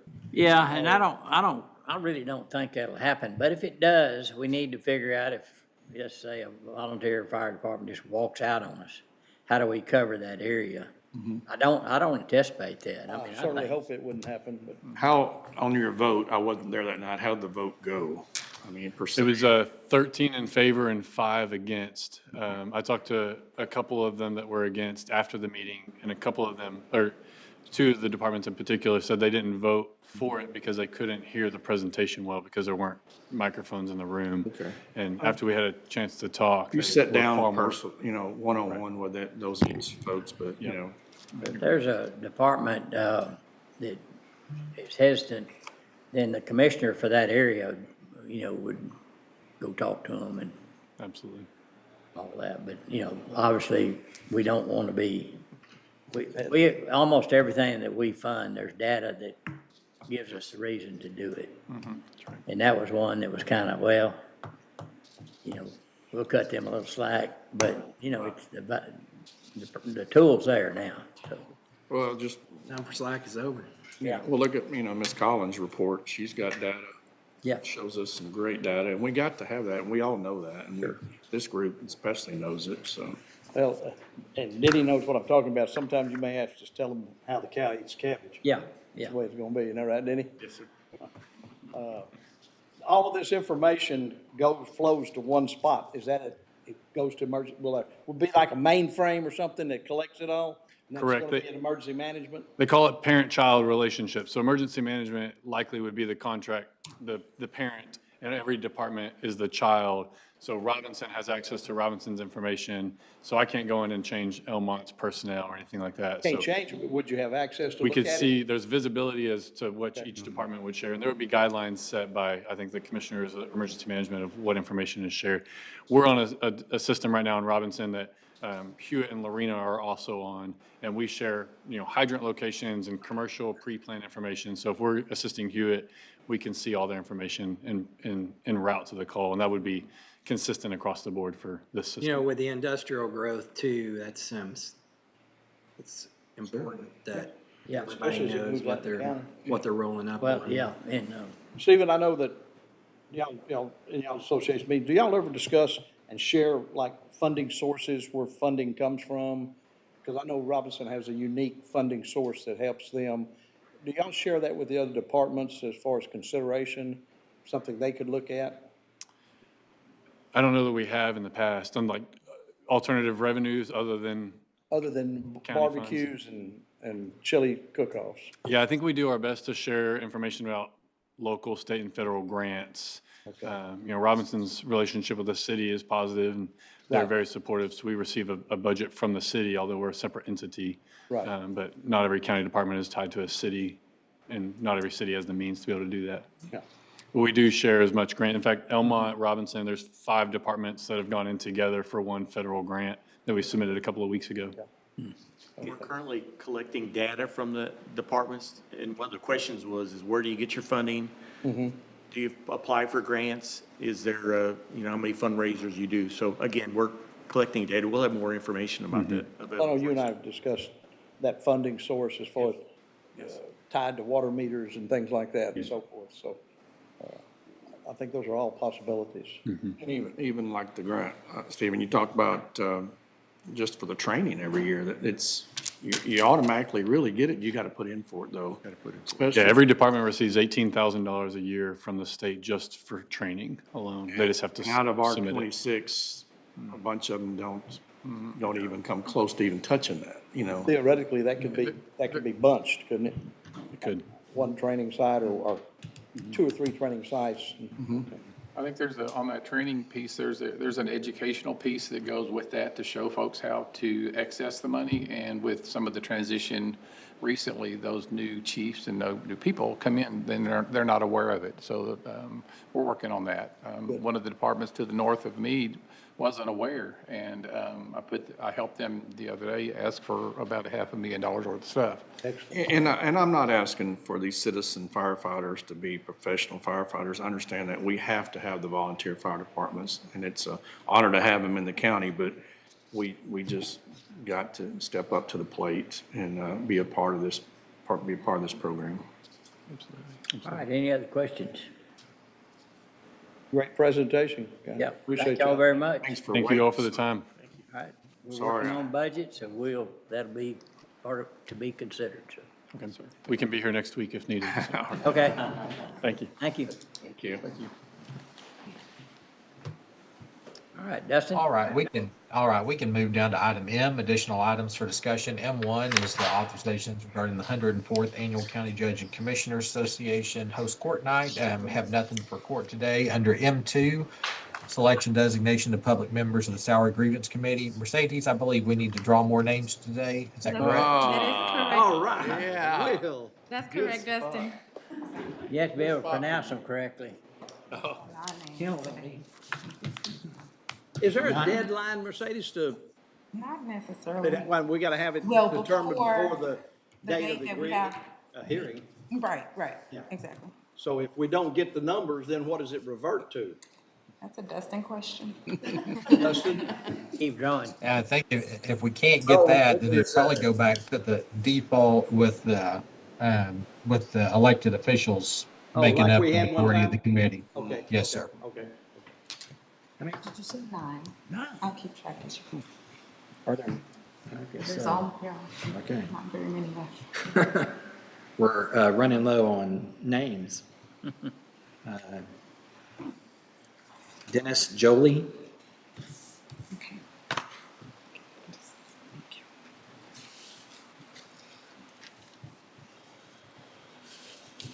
Mary Humphrey.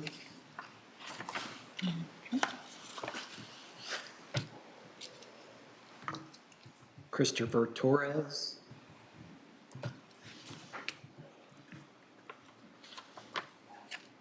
Randall Stranaker.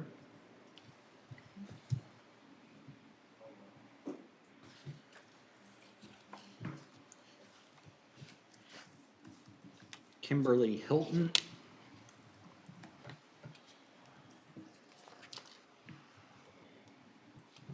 Melanie Crane. How many is that? That's 6, so 3 more. Three more.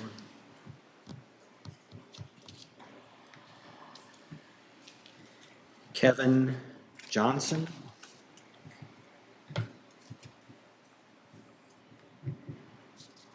Terry Custer.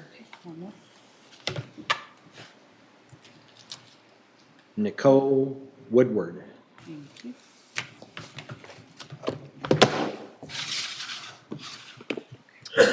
Okay.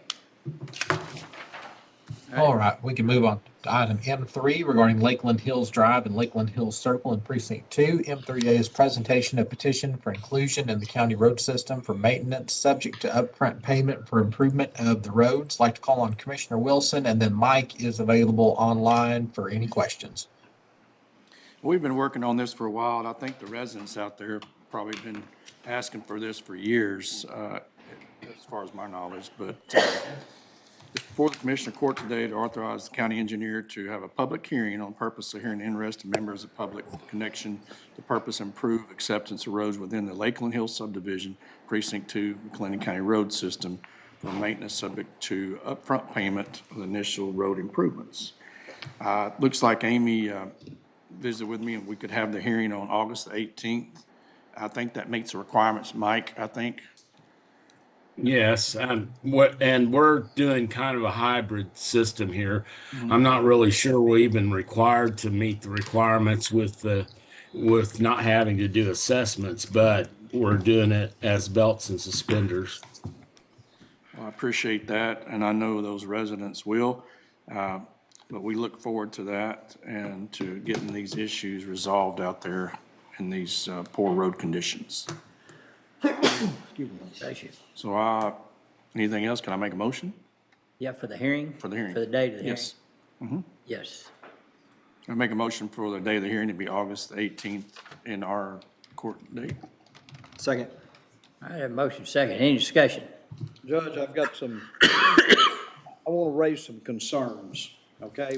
Mike, DL, certainly not trying to blindside you, but when I came on the court, I was told that we didn't accept roadways in that didn't meet our minimum standards.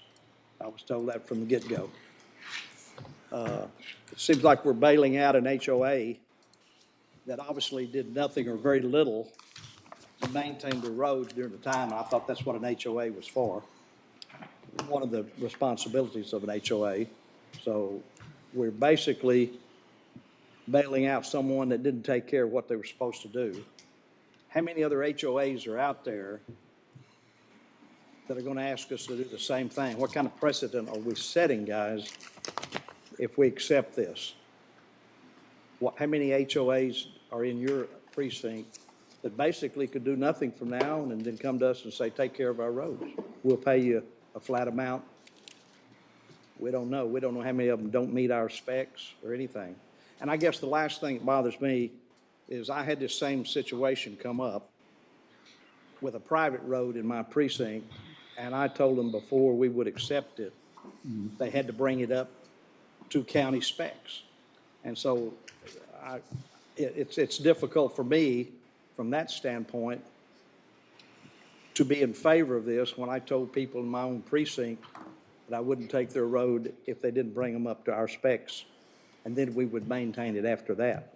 So it's kind of I won't say a slap in the face to them, but basically that's kind of what it is. Well, I think you asked them to bring it up, or pay for it to bring it up to our improvements. That's what they did in Precinct 4 years ago, and it was approved by the court, and that's where I'm coming from with it. Yeah, and I understand, I do, but I was told from the get-go that we wouldn't take roads in that weren't, and then I told one of my own precinct people, that came to us, and we actually took a contractor out there, and he quoted them a price to do it, to bring it up to our specs, and they chose not to do it. We didn't offer to do it ourselves. And that's kind of where and that's the reason, I just think from my standpoint, representing Precinct 1, it's tough based on what I've told my people, turn around and let somebody else do it. That's just me. Sure. Yeah, I mean, we've worked with Mike, I've worked with engineer, and I understand the concerns, but I've got 26 homeowners out there that probably wasn't there back 28 years ago when this HOA was set up, and the money wasn't there to maintain the roadway. I don't know what happened back 26 years ago, but they came to me and asked, well, I think they've asked the prior commissioners, not just me, in that area to help them out.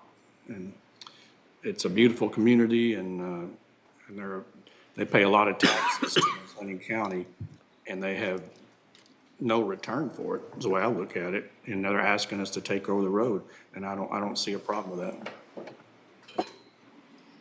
Okay, so there's a motion and a second for a hearing, but the court still has an opportunity to make the final decision after the hearing, the way I understand it. Hearing is just getting information from those in that area. Is that right, Mike? I mean, That's correct. Limited hearing, actually.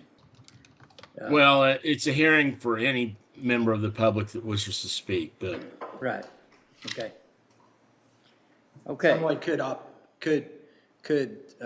come and speak against. Yeah, okay, I understand. Is that correct? I mean, Yes. I'm assuming. I think that's what he said, yeah. Yeah. Okay. All right, we have a motion and a second, call for a vote and start on this end. Okay. Commissioner Jones, Yes. Judge Fulton, Yes. Commissioner Wilson, Yes. Commissioner Smith. No. Okay, it passes. All right, next agenda item.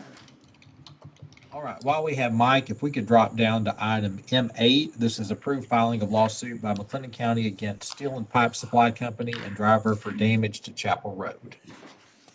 Yes, this is a situation where Steel and Pipe Supply Company truck was driving down Chapel Road, and either through the driver making a sharp movement or the load not being properly secured and stacked, a piece of steel came down and punctured the fuel tank. As a result, diesel fuel spilled all over the road and ran down the road, soaked in. They came out and cleaned it up, but not before it could soak in and de-emulsify a lot of the petroleum product in the road base or in the road topping, and even penetrated the road base in some areas. And I know Amy can give you more of a idea of what the damage is, but we have an itemized invoice or change order from the contractor that built the road for $135,500 to fix it. And I've sent notice directly to Steel and Pipe. They turned it over to their insurance company, and it has been a frustrating situation because I can't get people to return calls. Initially I did, then they turned it over to another adjuster he initially talked to me and said that the insured felt like the price was too high, and then he never got back with me, and I continued to email him with no return emails. So it's really just got to the point where I think we're gonna have to sue him to get anything done. Thank you. Okay, any questions for Mike? Mike, this will, no punitive damages, but will this include attorney fees and cost, this suit? Well, there's not, we can only bring it for negligence, and so it's generally you don't get your attorney's fees. You get your costs of court, but you don't get your attorney's fees. But I really think getting it on file is going to be the extent of real formal action, because I think once it's on file, then they'll say, oh, we do need to try to resolve this, and we'll figure out some resolution of it. I agree. I think we've tried other measures with no avail. I think we need to get their attention. And so I would support that direction. Any other thoughts anyone would have? Okay. So I would make a motion that we move forward with the lawsuit. Second. We have a motion, second, any other discussion? Discussion, all in favor say aye. Aye. Opposed, pass. Thank you. All right, moving on to item M4, discussion regarding paid time off PTO procedures policy. Anna?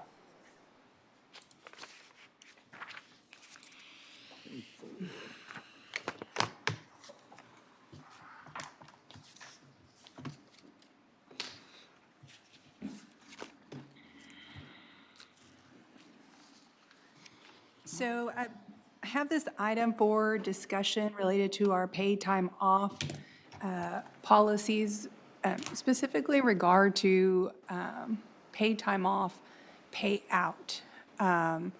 The process of payout, there's been questions about that process when I bring items to court requesting approval to fill a vacancy. So the current process is if there is a vacancy or an employee leaving a position, if that employee has any pay time off the book or on the books, that needs to be paid out, and that time needs to be exhausted so that there's no overlap in that position's budget that's getting paid out. And so in order to have that position filled prior to that exhaustion, the department comes forward to HR to request that, and we present that request on their behalf to the Commissioner's Court. And it's up to the Commissioner's Court to make that decision at that time. Yes, sir. At that time, then the court determines whether or not to approve filling that position early. Oftentimes, if there is an approval, the overlap or that additional amount that's getting paid out of that line item can be covered by the other budget line items within that department, even sometimes out of the same personnel budget because they've had vacancies elsewhere in their department. So it's not always necessarily an additional cost, but we do now put that amount in there. This is potentially what this could cost if they do not have that budget funding in their line item. And so I bring that discussion topic up. So what's the policy language that needs to be addressed? So in policy, it just requires that any request like that come forward to court for approval. Yeah. And then Francis can speak on specifically what the budget constraint is that's requiring us to bring it forward. Because the budget, because the policy, your policy says that, that leave time has to be exhausted before someone else can be placed. That's how we budget. So we just budget, of course, that one salary for that one position. And so that overlap would put it over budget. And so if the policy was different, then we could budget the PTO payout outside of that full-time employee line item. But generally, there's enough funds in the budget, and it may be taken from other deals that Yes. get covered. What's the issue, or one of the issues, when there's not enough and it's over the budget. It's hard to know departmentally. until you get to year end, really. I mean, those small departments, a lot of times they're fully staffed Yeah. to the max, so, but you never know when someone might, terminate before year end, and there's excess funds. So we usually just clean those up at year end. Yeah. And like you said, the bigger departments, there are some excess. Department head or elected official needs to make the case why that position needs to be filled. Yes. And some of them seem to be, there's logic behind that, and others might not have it. So it's up to them to make logic, up to the court to agree or not. And, and if you kept that policy the same, when Anna brings those to you, we could just do a budget amendment right then, and increase that line for that excess amount without waiting to see if there's excess funds, if that helps keep it clear. Yeah. What that budget's been increased by. Okay. Commissioner Smith, I know you've got some thoughts on it.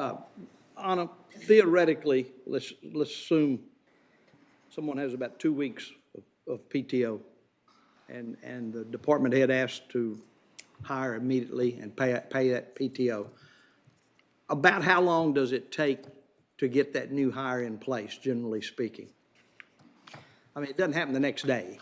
No, and I think the answer to that varies by department.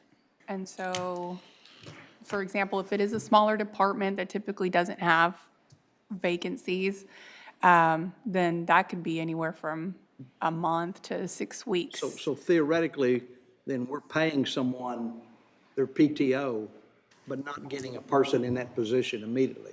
We're just paying somebody money. And you mentioned that, I think you sent out, was it Commissioner, somebody asked for that information.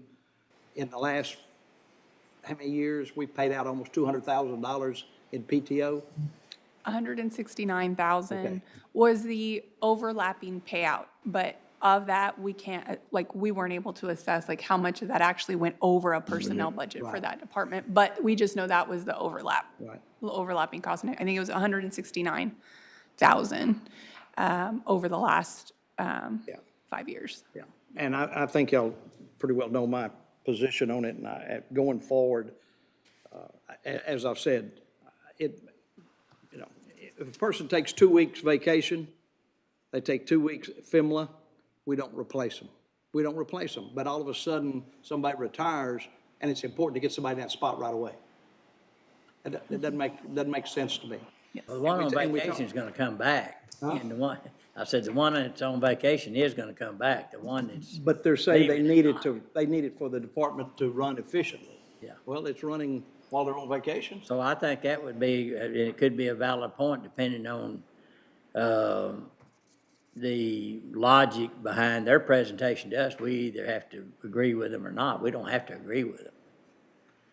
The way I see it. Pretty well made up my mind, I'm not gonna agree. Is it usually more than 2 weeks predominantly, though?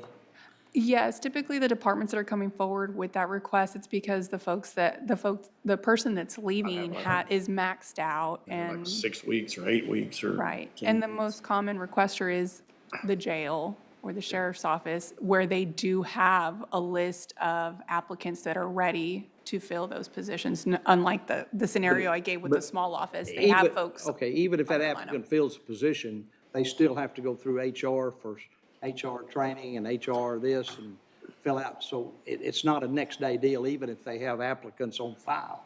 It depends. So if it's a base position, that's right. But if it's a position like a sergeant position, that's not an external applicant. That's an internal applicant. So they would not go through HR they would go directly, to train into that position, or they may have already been training for that position. But And if you didn't do it on each basis, each case-to-case basis, then you're gonna add 2 or 3 weeks extra to the 6 weeks if you don't look at trying to get somebody hired, theoretically.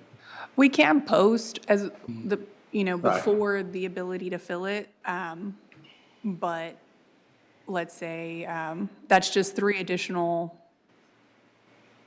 that time period the department might not want to begin training until their person's actually officially in the position, so it could cause just delay in training. Yeah, but we competing with all kind of other people to get a job too. And if there's a candidate out there that's on the radar of that office, that that head of persons that's trying to fill that position, then we go 6 weeks and we'll lose that person. And we lose a very talented. Could lose people. Yeah, no doubt, yeah. Well, One other comment, and then Yes, sir. I'll shut up. Everybody knows kind of how I feel. We talk about the fact, well, we've got money to cover it. We say that all the time. Well, we've got money to cover this. We've got money in the budget. We can cover this. We can cover it without an amendment or whatever. But the fact remains, if we don't spend that money and don't have to, at the end of the year, that's added to our fund balance. Sure. So what we're doing is spending fund balance down. Yeah, and I think that's why we ask those questions, is this really need to be filled now? We're gonna look at them on a one-on-one basis. And we haven't had anybody yet tell us no, that it doesn't need to be filled down. Yeah, well, in other words, we haven't told them no, Yeah. because we're the final Yeah, decision. but so the 169,000, it's over a 4-year period? Yes, sir. 4-year and then year-to-date for 2026. And then there are departments who, so here's how many separations we've had in the last almost 5 years, 808. So of those, we've had 38 of those requests come forward and be approved So for. it's almost insignificant relative to the total amount of It's separation. almost 5%, but it's a small amount, and then that's the dollar figure of. And I still say we look objectively at each request, and we don't think if the majority of the court doesn't believe it's a valid reason, then we reject it. Would you say then, though, that based on that small percentage, that obviously 95% of the 95% are not even coming to court? They're just waiting for that time to. They're either just waiting for that time to exhaust, which they often do, because usually that employee leaving might only have 3 weeks. And in order for that transfer to happen, it has to happen the beginning of a pay period. So they might be waiting at most a week. So they're like, no, we'll just let it ride and we'll fill it when we can. So that's what's happening the majority of the time. Sometimes the employee has nothing on the books The and. employee may not have any PTO. Right, in which back. case they can fill, that following pay period, and so there's no lag. But really what we're seeing most often is they might have 3 weeks on the books, and it's not worth, bringing it to court to have them fill it a few days. at that point. Probably those 38 in 4 years are probably very valued positions. And the other ones are probably somebody that's used you get a hour of vacation, you're gonna use it, or PTO, so. And there's enough cross-training in that department. Yes, to sir. Pick up their slack. Yes, sir. Yeah, most of the ones we're Please seeing with, where they're maxed out, or folks at the jail where they just don't take the time off or are unable to take the time off, and so that's when we see those big accumulations. Okay. So I'm not sure I know what we're approving because they still It's just have a to. discussion item. I don't think there was an action Yeah. item, right, Dustin? Okay. That's right. We just wanted to let y'all be able to discuss it to figure out if we needed to bring a revision back. Yeah. And I wouldn't think so. Do you? I mean, they just need to leave it, it needs to I be need to know case what by it, case. I need to know what it is, but we have, The only revision we could have would be say we're not gonna approve any early, and we're not gonna do that. no, We're that never would gonna be do that. dangerous. Yeah. Because that would put us in a corner that we might regret getting into, so. I would say, and it's, the way I'm gonna look at it, and Commissioner Smith brings up a good point, that we really need to understand and maybe ask more questions about the need to replace that person before that other ran out, and that's up to us. And, And maybe, Anna, you could have another column to try to find out if we had to dig into another budget to cover it. I know that'd be kind of difficult, but I guess it could be done. Explain why. Well, if they're having to, we're having to give money from somewhere else. Like if to they help needed them a do it. budget amendment. yeah, outside of that department. Right. is if they're using it inside the department, but I understand where he's come from too. That goes back into the general fund at the end of the year, but as long as, my deal too is as long as nobody goes over their budget. So maybe how often, like monies from contingencies had to be Yes. pulled? Okay. Okay. All right, Dustin? We can move on to M5 regarding the McLennan County Employee Policy Guide authorization of amendment to section 7.04 performance pay plan, formerly incentive pay plan. Anna? Yes, I have here request to amend the incentive pay plan policy, just to include the ability and preference from Commissioners Court on how to budget for the incentive pay plan.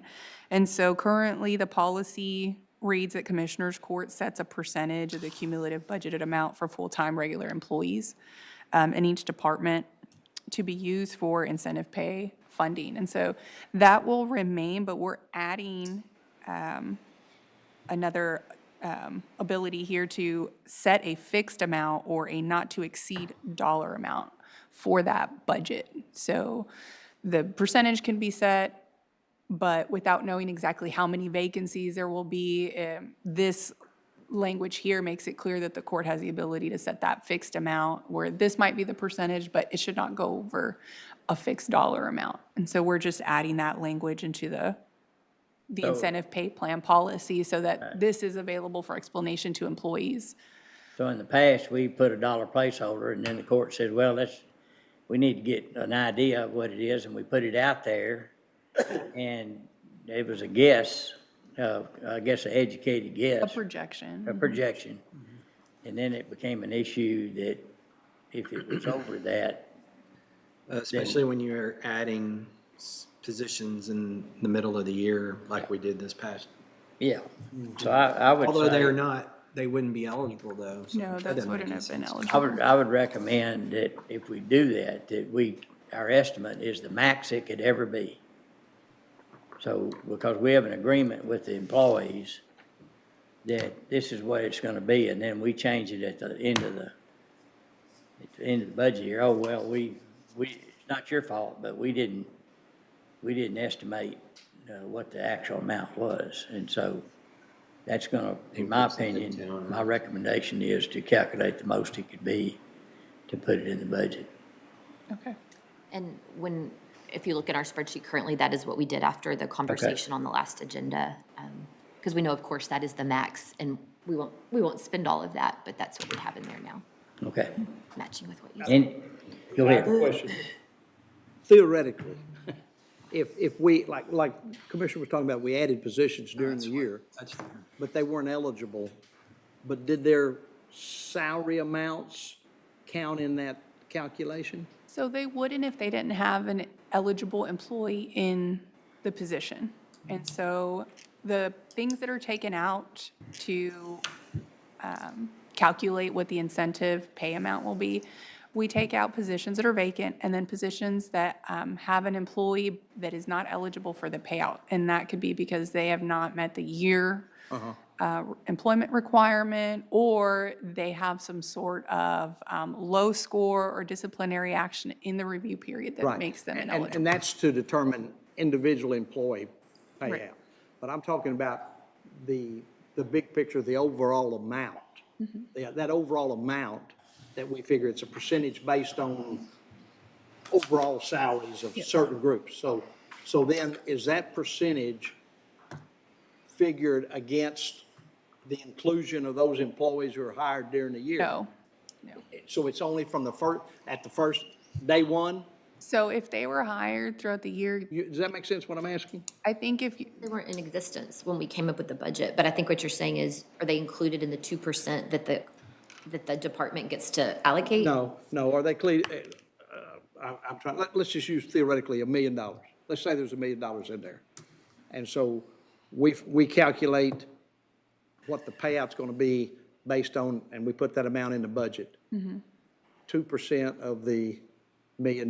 But during the year, we add 500,000 worth of employees. So now do we go back and count that total amount that's gonna be paid out against that extra 500,000? Or is it still, because they're not eligible to receive it, or is it still calculated against that original amount? So for that current year's payout, they would not be included because they are not eligible. I But know for the they're not fo- eligible. I'm talking for the about the following year. calculation you use to determine the total amount of money. Yeah, their salary, right. Is it calculated,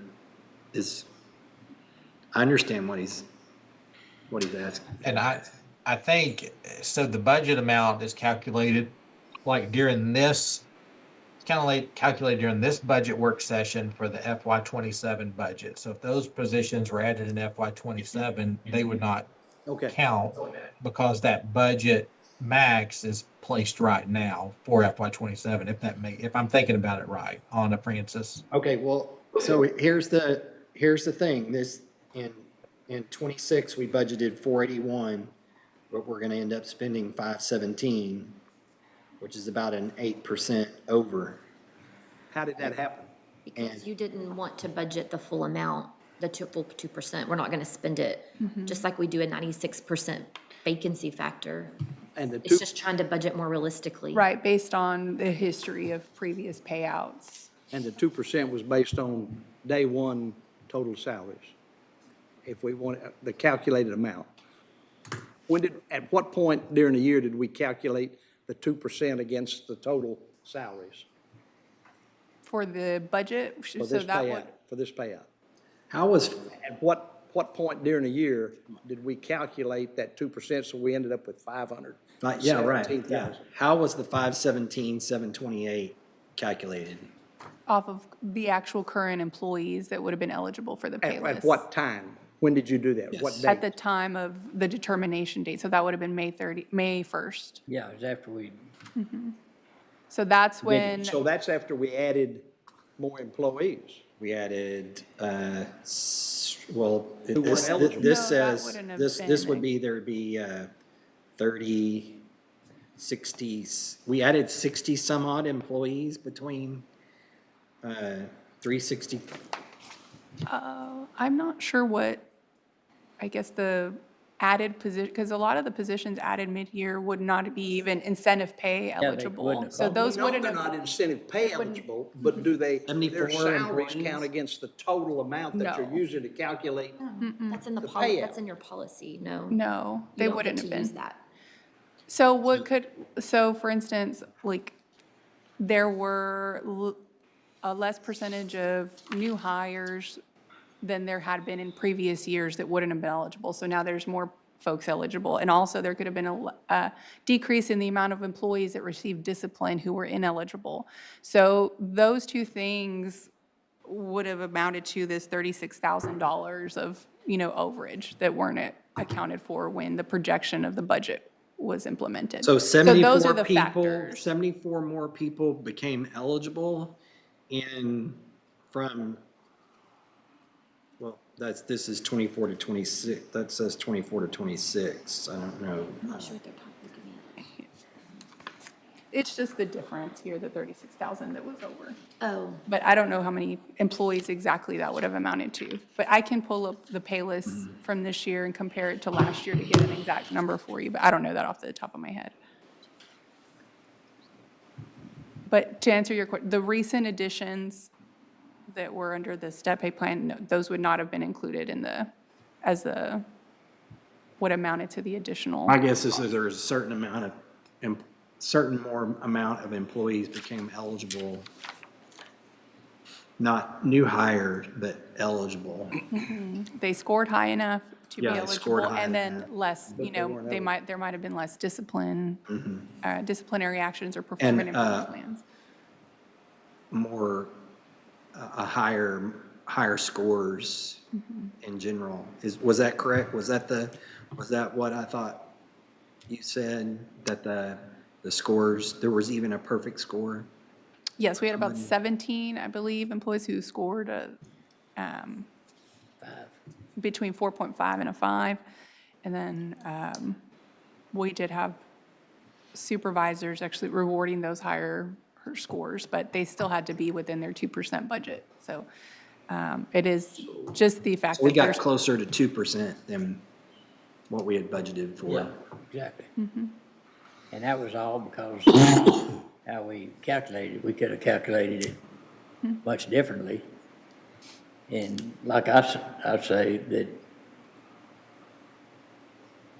the whole idea is to go from a dollar placeholder to try to get closer to what we were gonna actually spend. But it was not the employee's fault that we came up with that number that ended up being under the budgeted amount. So before we had a dollar placeholder, we waited till we got into the budget and calculated this is what we owe. And it was all right then. But the option is to base the incentive pay on a percentage of the total salaries, or to just set a fixed amount at the beginning of the budget year and say, regardless of whether it meets 2% or doesn't, this is the amount of money that'll be available for incentive pay. That's what's Is that what you're being saying? proposed in the policy change. So the cumulative amount for all offices and departments is budgeted in a countywide line item for which the Commissioners Court may set a fixed amount or a not to exceed dollar amount. Yeah. Sounds good to me. So do you need a, So that's the request is to approve that To approve that addition. amendment to this. So moved. Incentive all policy. right, I'll second. Any other discussion? No other discussion, all in favor say aye. Aye. Oppose, pass. Thank you. M6 is discussion and action regarding the Texas Association of Counties Risk Management Pool 2026 Employee Safety Equipment Programs. This is a continuation of the program that TAC started several years ago, where they provide vouchers can be used to purchase safety equipment through an Amazon business account. Those vouchers must be spent by August the 28th. There's two here. M6A is regarding law enforcement. That total is $10,126.52. The last couple of years, Sheriff's Office has elected not to participate in the program. They felt that the funding would more so benefit the Constable's Office, and they have offered to do the same this year. I believe last year purchasing helped with those purchases, and Ken is good with doing that again. Is that correct, Ken? Yes, sir. And so, and if y'all would like to, last year, the amount was calculated as a percentage based on the number of employees in each office. So if we could continue using that same calculation, let purchasing administer it, and then M6B is regarding road and bridge. The amount and building maintenance, the amount for that is $10,126.52. And Chrissy has helped in the past and is more than willing to help again this year. All right, any questions? So we about just the need program? approval. Any questions about the program? I'd make a motion, we approve the continuation of the program. So moved. Second. All right, I have a motion second. Any other discussion? No other discussion. All in favor say aye. Aye. Oppose, pass. M7 is regarding the Local Provider Participation Fund, the LPPF. M7A is the authorization of intergovernmental transfer of funds from the non-federal share of a supplemental payment program from the Graduate Medical Education, the GME program. And M7B is an authorization of an IGT from the UC, the Uncompensated Care Program. Heather? All right, Heather, I'm glad you're with us and you hadn't dozed off from the previous part of our program. So go ahead. We're almost there. It's almost over. Yeah. The first is the FY26 GME second half, and we received their IGT amount yesterday in the amount of $172,542.59, with a due date of Tuesday, July 14th, and a settlement date of Wednesday, July 15th. But we'll still request a IGT up to the balance in the LPPF on the date of that transfer. And then the second is for the uncompensated care DY13 IGT request with a due date of Friday, July 31st, and a settlement date of Monday, August 3rd. And again, requesting the IGT up to the balance in the LPPF on the date of transfer. I traditionally look to Commissioner Jones to rule on this. Oh, yeah, these are, I was just thinking about that, these are good, worthy programs. We don't have all the information. because we don't know how much money's actually comes back. Right. But this does not cost the taxpayer anything other than Heather's, a little bit of Heather's time and the, I suppose whoever else has to handle this. But all in all, this is worthy. You know, there's not going to be Medicaid expansion anytime Soon, yeah. in our lifetime. Yeah, probably in our lifetime. So I would make a motion that we approve both of these transfer balance, up to the balance in the LPP accounts for M7A and M7B. Second. Any other discussion? No other Judge, discussion? I'll just add that we do recoup a $20,000 admin fee through the LPPF account annually. So we do get a little incentive for our little bit of time that usually turns into a whole lot of time. Yeah. Okay, well, that's good. Yeah. All right, there's a motion and a second. Any other discussion? No other discussion. All in favor say aye. Aye. Opposed? Pass. Thank you. Thank you. We can move down to item M10, announcement of interest and/or possible future agenda topics. Don't believe we have anything today. We have nothing under item N, Americans with Well, I think Disabilities. we've already stated it, but, that we want to put the burn ban on the, even though they're budget, meetings, they're posted meetings, and put that in for discussion, at least until we tell you to quit. Sounds good. Moving down to item O, McLennan County Downtown Jail Remodel Project 01. This is regarding the construction manager at risk agreement with John W. Irwin. This is 01A's authorization of application for partial payment number 19. It totals $2,022,711. It has been reviewed and is recommended for approval. So move. Second. Motion made and second. Any other discussion? No other discussion. All in favor say aye. Aye. Opposed? Pass. 02 is our agreement with Brinkley Sargent Wigington Architects, authorization of invoice number 40. This one totals $39,967.28. It has been reviewed by our group and is recommended for approval. So move. Second. I have motion second. Any other discussion? No other discussion. All in favor say aye. Aye. Opposed? Pass. And that should be all the action items with the exception of the budget work sessions.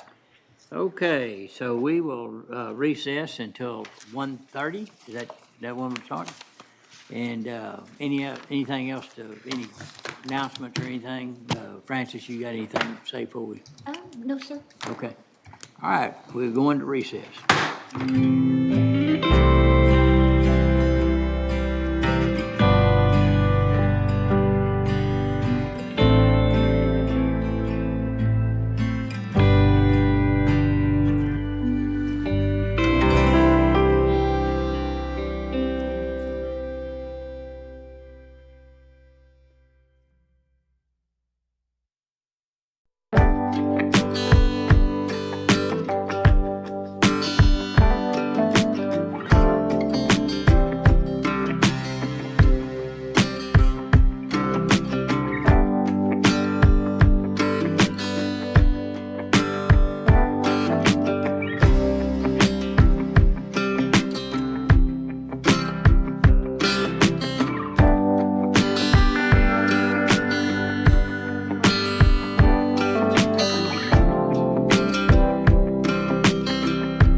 in progress.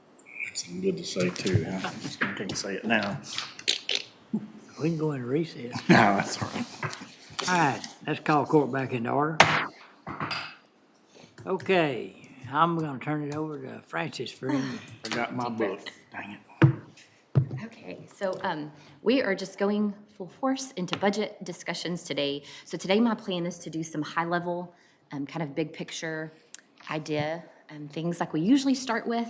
I know today will be a heavy discussion, and we'll see some things that, we may not want to see, but we're going to work through them, and we will have a plan. Okay.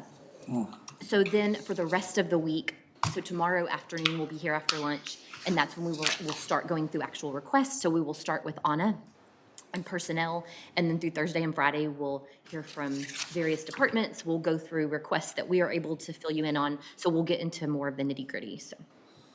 Hopefully, Commissioner Perry will be back on his Hopefully feet. feels better. And I can fill him in on anything we're talking about today as well, if needed. Yeah, it's a good idea. And so, like usual, very informal, please stop me at any time, and we can change gears if needed. Okay. So, number one, and I know this is too small for anyone watching to see this, but it was just kind of for reference. Thanks for the printed I passed it material. out as well. So this is, what's always titled, and I know this is information that you've been used to hearing for some years, but I'm of course going to go over it again. This is what's titled the main summary in our general fund spreadsheet. And so everything in that spreadsheet feeds into this sheet. And so it is what it says, a summary. And it is just for general fund. It doesn't include debt service. It doesn't include permanent improvement funds or special revenue funds. So I guess more of I don't know if you call it a housekeeping or whatever, but so if there's any changes made during a session, then you'll update those. So the next day we'll have the updated draft. Yes. So as we make changes, it should update it live. Oh, okay. If there's any big changes that need to Yeah. be made that we need to step away and do them. Okay. All right. It'll do the next day. Thank you. But using that OneDrive really allows us to make live changes where you all are seeing it and we're not having to spit out revised sheets throughout. Great. Thank you. Of course. And so just because I just want to make sure that we all understand the numbers on this page and what is included in them and not included in them, and how they have come to be. And so, that very top yellow box, that is just plugged in there because that is our current tax rate. That is not, a recommendation or what, you plan on doing for anyone that is out there listening. It is just current rate. It helps us build this scenario. And so that is current tax rate adopted, 334,805. That is your total tax rate. That number right below it, it's our estimated beginning fund balance. So this very, very important number that we're starting with, this is what we anticipate ending this current fiscal year with. This is what we anticipate at September 30th. And so you'll see that 30.7%, which is that fund balance as a percentage of our operating expenditures.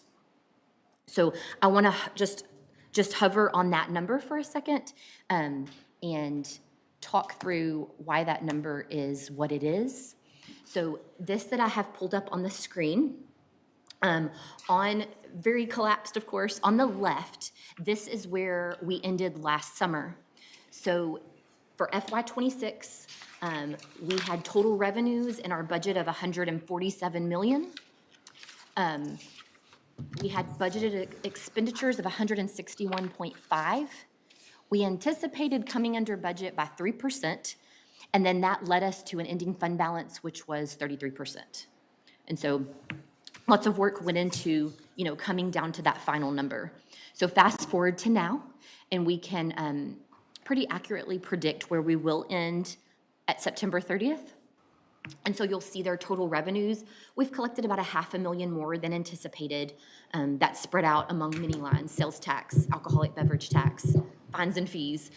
So pretty close there on. And then out of expenditures, we are projecting that we will be under budget by $1.3 million.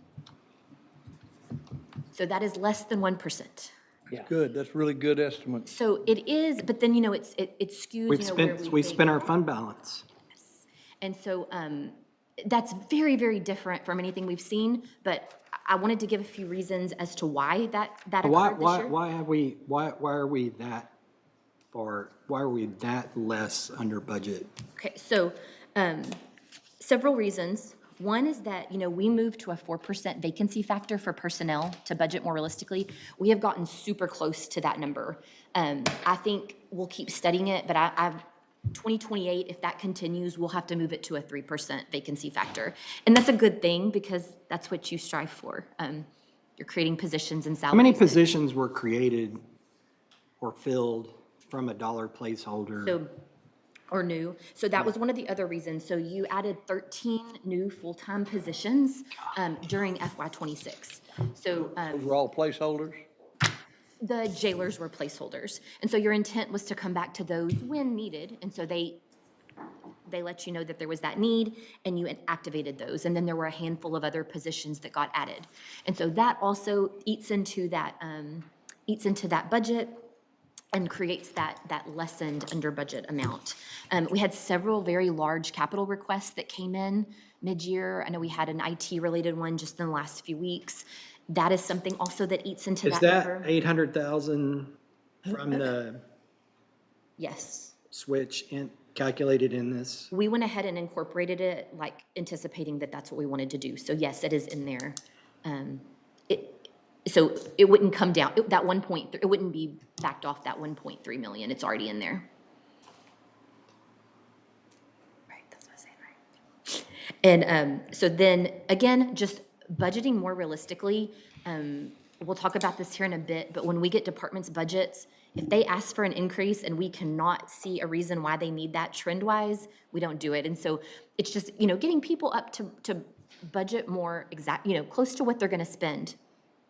And so different than what we've seen, like I said, but I think there were some reasons why, very specific reasons why, and each year will be a little bit different. But because of that, then you'll see that we're projecting our ending fund balance for this year to be the 48.8 million. And so that's a 31%, has a 31% factor as of expenditures. If we stopped right there, that'd look pretty good. No expenditures for next year. So going back then to our sheet, so then that's where you will see that beginning fund balance of 48.8 million. So then walking down that sheet, the current tax revenues in the yellow box, that's directly associated with that rate that we plug in at the top. So we can always manipulate that and play with that number. The other revenues, those are things that there's not a whole lot you can do to change that.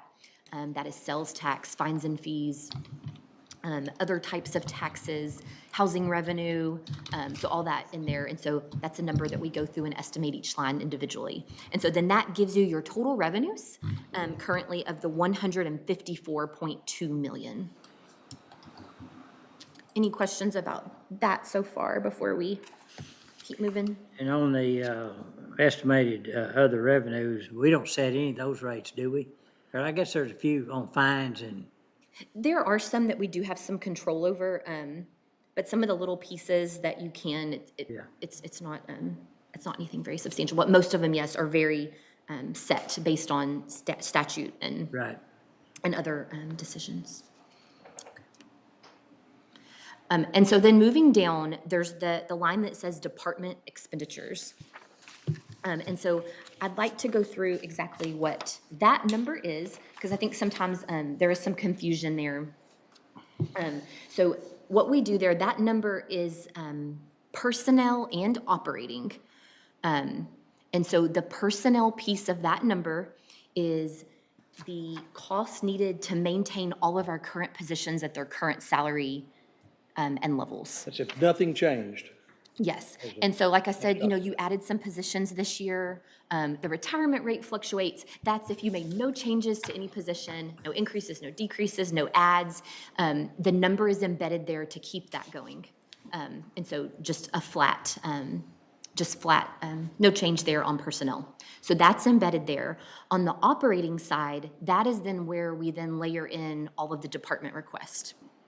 And so we look at that's the cost that they are saying that they need to maintain their current level of operations. So operations may not change, but cost will increase. And so just thinking through like the cost of a meal for an inmate, the cost goes up. Levels may stay the same, but that's just increasing. Same number of toners for your printer, but the cost goes up. And so we incorporate that because we feel that departments are telling us what they need to operate that next year. And which number is that? So it's the 168. 168 is Yes. the department expenditure? Yes. And so all those tabs that follow this tab that have every single department, they will all tie back to this 168 million. And what was that amount in 2026? It was 161. 161.5, to be more exact. About a $6 to $7 million increase, just to maintain the status quo. Yes. And so that is also capital items that they've asked for this year, vehicles, large equipment, nothing infrastructure or building wise, but just those things that the departments are using to operate. Kind of inflationary, a lot of it's inflationary, I guess. Mm-hmm. Like your example, the cost of inmate goes up because food costs go higher, and medical and all those things. Mm-hmm. And so there's some things that are hard to keep flat. It's just can be very difficult. And so just a little more on that number, when we look at those operating requests, it's reviewed by multiple people in our office. We sit down with a lot of departments and we talk through them. If we see any line item that we feel isn't really necessary based on trend, history, or there's not enough documentation, we get with the department and we try to, talk through that and see what would be a more realistic number. We definitely don't want them budgeting for what ifs. That's what contingencies is for. And so we've gotten, I think, close to 300,000 that we have decreased off of original request by those steps. So very tedious and small amounts here and there, but they all add up. Yeah. And so that has been done, and those have been vetted before it gets to you. And of course, any personnel related requests have been sent to HR, and they have done the same thing. Mm-hmm. So that number is, of course, what we will be working. We'll be working through those details over the coming weeks. And so then that brings So you that down. includes all the capital, I've been presented with some pretty large capital items that seem kind of egregious to me to do in 1 year. Mhm. And so does that 168,082 include all that, those I guess that's, Yes, I guess sir. you said that, right? Unless it's something that we haven't received, it's in there. And But- the but capital you've outlay received list is all pretty the- long this year. You received everyone's information? Yes, yes, Request? yes, sir. Because the deadline's passed, right? Oh, For yes, that? yes. Yeah, sure. Way back. And there's a lot of back and forth after that time, but we have a pretty strict deadline earlier in the spring. And so then if we just draw a line there, that's where you can see then that ending fund balance of the close to 35 million and where that puts us at the 21.1%. Then further down that page, this is how we have been doing this over the years, and it seems it's a good way to kind of gauge and put these additional amounts more in context. But you'll see amounts that are up and above what we currently are providing or paying. So you'll see the COLA estimate there. For non-step positions, and I know Anna will be covering that tomorrow. And then you'll see new positions, salary increases, other pay considerations, and then increases to outside entities. And so those are, again, things that we will work through, but we just kind of like to layer them at the bottom so you can see how those specific items affect the bottom line. So those are all requests that have come from departments or officials. Yes, combination of things, COLA is something that's based Right. on a calculation that Other is pay done. types and considerations, that's what It's all department. discretionary, correct? Correct. And so new position salary increases, those filter in with their budget request. HR analyzes those, and then she'll be presenting those with her recommendations tomorrow. But it's just good to see, like at a glance, what those numbers look like in total. On that same page, what is our 2027 total revenue? 154, 191, 749. What was 2026? That was 2026. Sorry, I have too much paper on my desk. 2026 was right at 147 million. Okay, 147. Our other revenues aren't really growing how they have in the past. They're staying steady, and so that's good. But it's the increase in tax revenue because of the increase in appraised taxable values. So our revenues went up about 7 million, Yes, sir. and expenditures, And I know you had that tax sheet, that first tab of that spreadsheet was that tax information. I saw you had it open earlier with the green on it. That'll show you how that levy changes with the different rate. this additional increases, which 6,106,384. Yes, sir. If you add that to the expenditures of 168, that would be, what, 170, 174? Yes, sir. 174. 174. Yes. 174.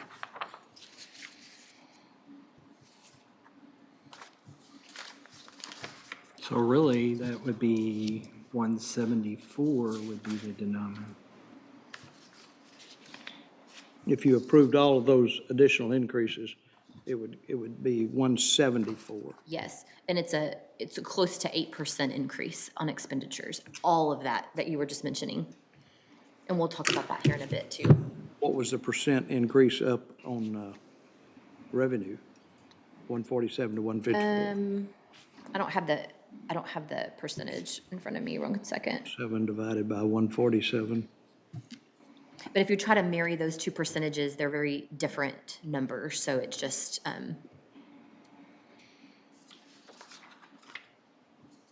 but I think something we'll look at here in a bit. I think I know where you're getting at, and this hopefully will answer your question. 4%, yeah. I was looking different between expenditures and revenue. Yes, sir. going Yeah, up. that deficit. Okay. So again, just wanted to kind of this is the page we always come back to. We look at every day. We're seeing what changes we've made and how they filter in. So I just wanted to make sure it was very clear what was here and how it's put together. So again, stop me if you have questions. Thank you. Okay? Okay. Okay. I have too many papers. Okay, so I'm going to keep going and get into a little bit like heavier conversation now. Like what's our situation and what are we up against? So just looking at this, there's a lot of different ways we could approach the budget and the tax rate. Technically the statutes, of course, have them very much separated. They're in different codes. It says adopt a budget, adopt a tax rate. It's easy, but we know those are very intertwined and they play off of each other. You can't change one without knowing the effects on the other. And so if we just needed to put a budget together that made sense and then adopt the tax rate to fund that, it would be simple. We would be done today. And so I think the challenge that you're up against, and this is every year, all of the requests, all of the increases have been reviewed by multiple parties. They've been well thought out. There's backup for them. And so they aren't unnecessary requests. They do have a legitimate purpose. They are all good for the county in some way or for operations. And so it makes it really difficult because it comes to, are you deciding between good and bad requests? And they're all good. The intent is all good and to improve operations here at the county. And so I think we just need to focus on then instead, what can we afford? What are our priorities? And so instead of trying to nitpick the request, does it fit into our plan? And so I think we need to be very intentional this year, starting out that we have an overall plan on where we want to be at the end. And I think that would be the best way to navigate all of the requests. So if we can determine that direction, then, you know, whether it's maintaining the tax rate, cutting expenditures, keeping expenditures flat, increasing tax rate, as long as we have that, that plan, tentative plan in our heads, I think that will make things go more smoothly, and I think we will have more productive conversations. So that's kind of where I'm gonna go to now. And so, again, trying to come up with a framework that we can base our decisions on through these coming workshops. Okay, the next handout that I gave you, it's stapled together. And there are 5 scenarios.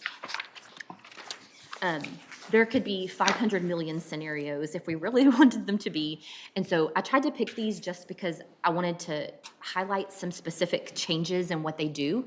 And so if you have other thoughts, we can, of course, manipulate the data and then see what they look like.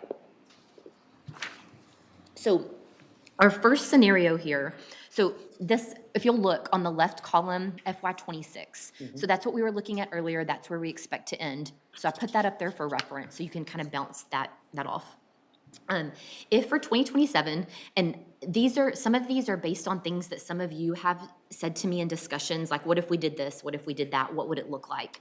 And so if you left your tax rate the same, and you limited your expenditures to the same amount for 2027 as you did for 2026, what does that do?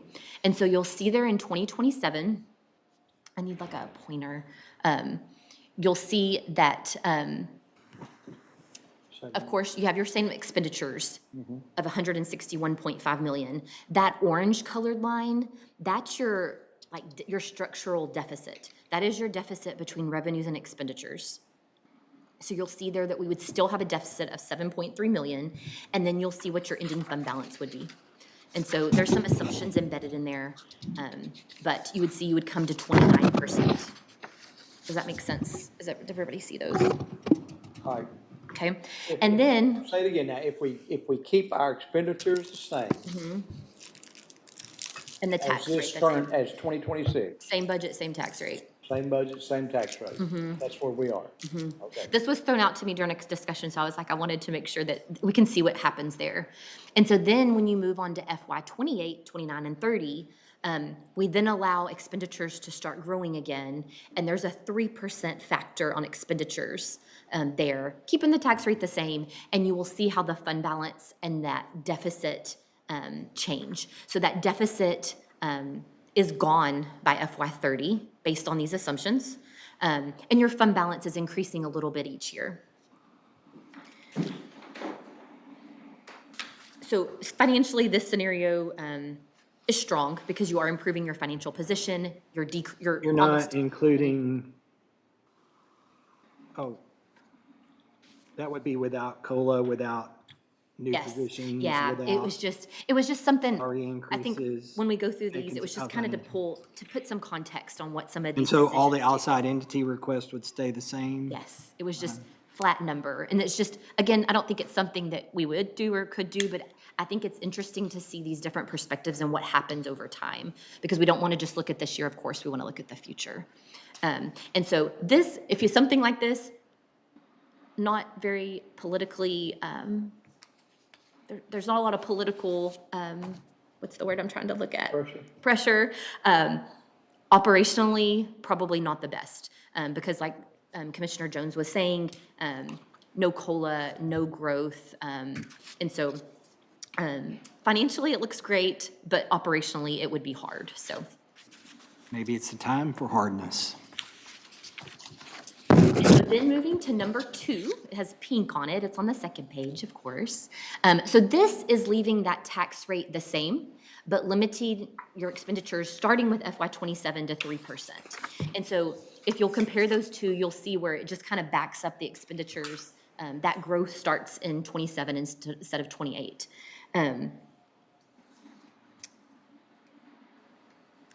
Across the bottom, of course, you'll see that that deficit, it does decrease over time, but it doesn't decrease as fast. your fund balance also significantly decreases. So your fund balance is between 19 and 25%. So, you know, I think just that 1 year of holding, I thought that was interesting, just that 1 year of holding those expenditures down, what that does over a 4-year period. So again, just kind of seeing what that looks like. Number 3, this, and it has green shading around it. This is if you increase the tax rate by a penny and you allow 3% expenditure growth. So your fund balance hovers between 25 and 27%. It is a small tax increase. Your reserves are very stable. So if you look at your ending fund balance, it's pretty stable from year to year, as well as your fund balance percentage, even though it might not be as large as we want it to be. But this does, of course, support some growth each year. And then you'll see your structural deficit, that difference between revenues and expenditures in orange, how that's decreasing.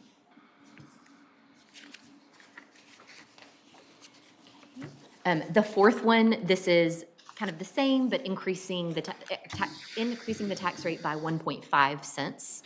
And so that one, your fund balance hovers between 27 and 30%. Very healthy financially, of course.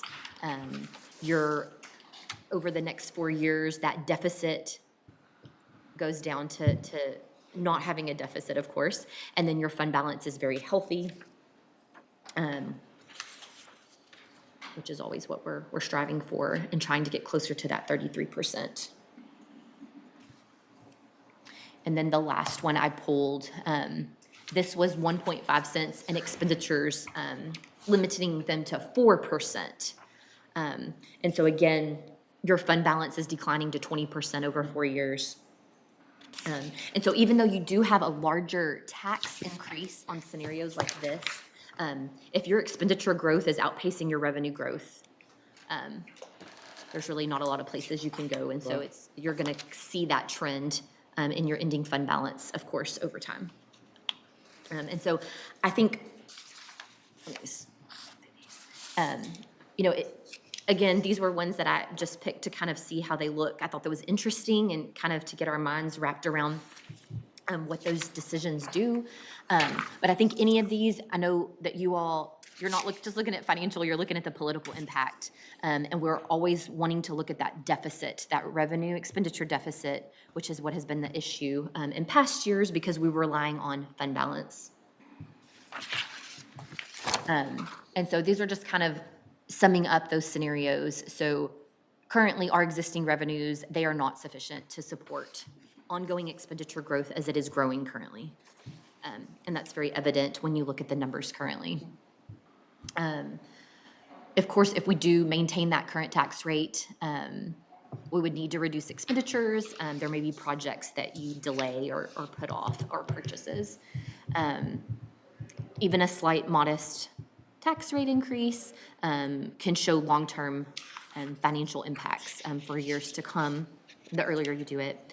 And then you have to think of the revenue and expenditure decisions, of course, together. And so I know, like I said, for a long time, we've been relying on built-up fund balance. So we've been letting those expenditures grow. We had money in fund balance. We weren't increasing revenues. And so that's why we came to that impasse last year. And so again, always striving to get our fund balance to meet our fund balance goal, which we've talked about. And then what another thing I want to talk about today as well. That was a lot in short slides. But if you would like to kind of see, I just wanted to see where you want the discussion to go based on some of that information, or any thoughts. Thoughts, anyone? Well, to me, a 7.8% increase in spending is unsustainable. And that's just all there is to it. Even 4.76, even 4% operationally still seems a little egregious and high. So,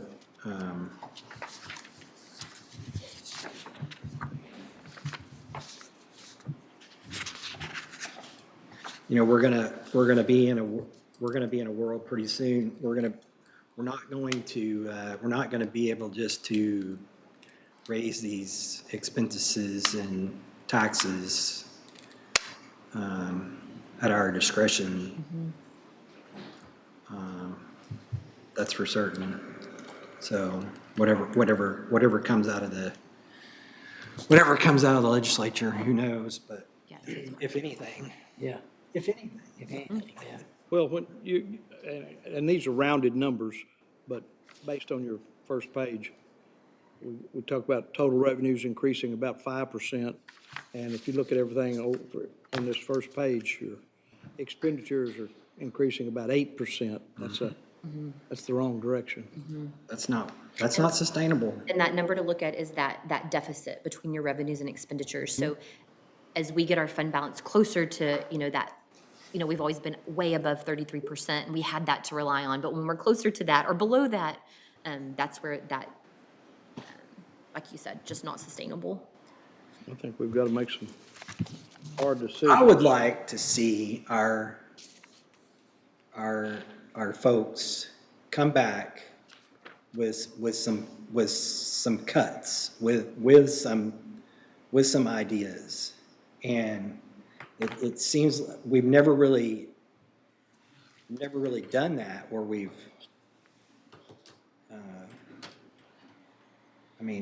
most governments around are asking for that now.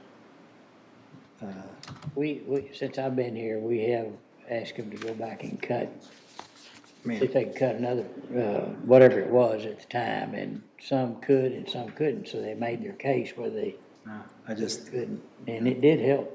We did. Well, then we need some more. Yeah. We definitely need that.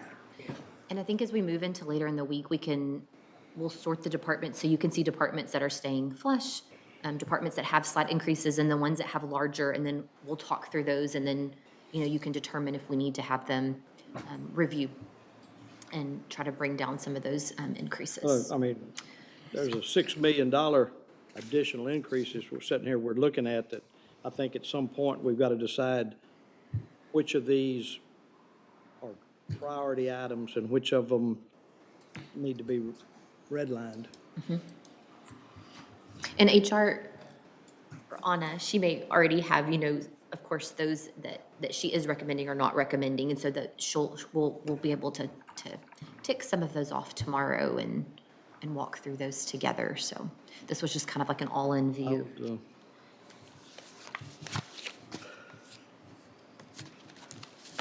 Okay. I really wish our expenditure level would stay flat as much as possible. And I realize there's areas that can't happen, but we got to do better.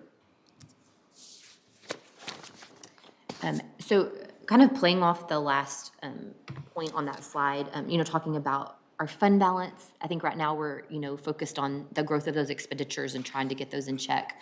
But of course, we're always looking at that ending fund balance. And so the third thing I passed out to you, it's front and back. Where is it? It has blue. Is it this? Okay.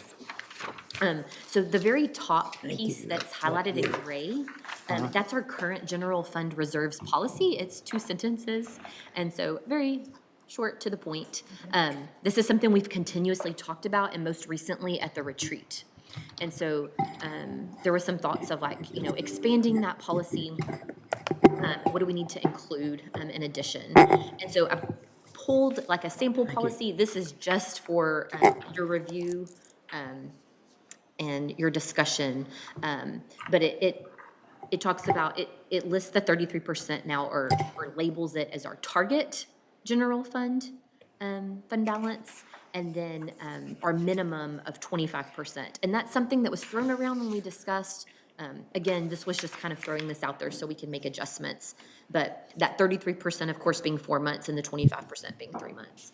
And so It goes through like when would we dip below that 33% and what would be the reason to do that?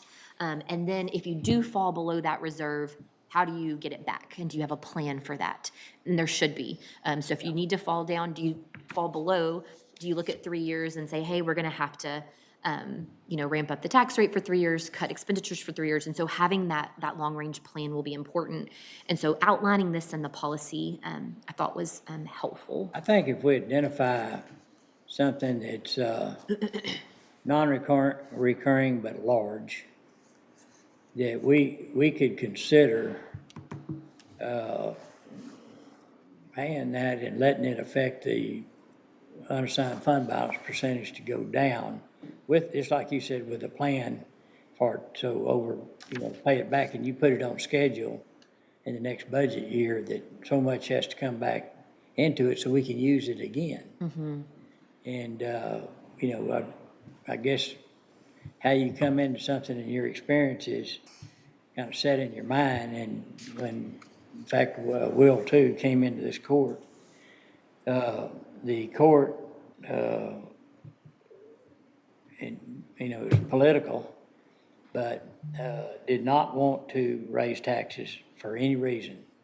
Well, if your expenses go up and your tax revenues don't follow that, then you eventually run out of money. And then what we had to do is raise the tax rate, which if they'd have raised it all along, we'd have never had to do that. And so we hit the taxpayer boom at one time. And many taxpayers said, why don't y'all just, if the numbers, y'all do a good job, really work on your budget and do the best you can. But we understand that things change. Yes. And if economic development and other factors don't drive the revenue higher, then you're gonna have to raise our tax rate. And these were from some big taxpayers.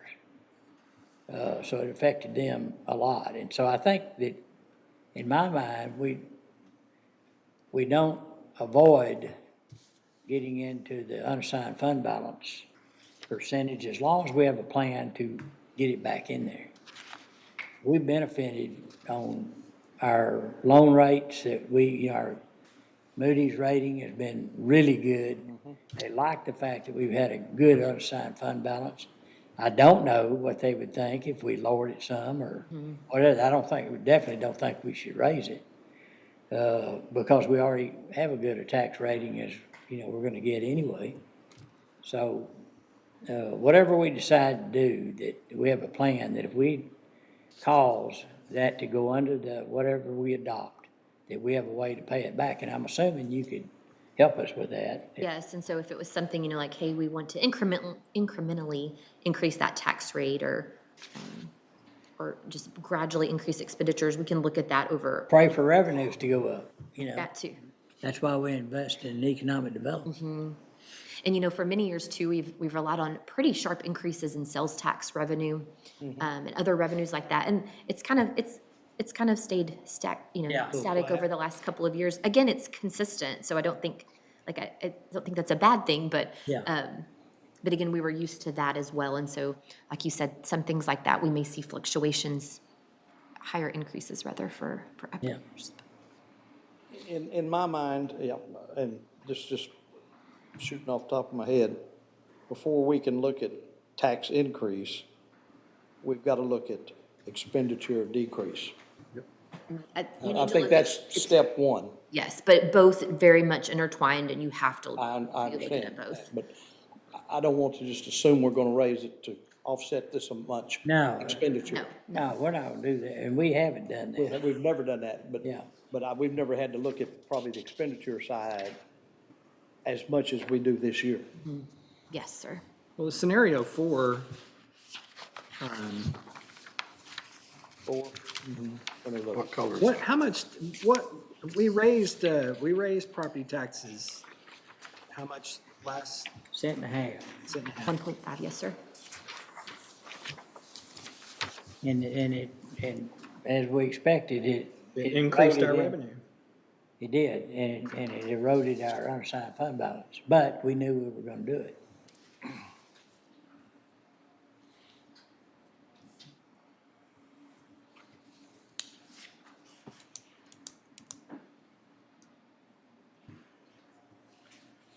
And I If you, think- if you try to go to that 25%, we talked about that, right, before, right? I mean, you're, on that 4, you're keeping that, and you're expending it back up again.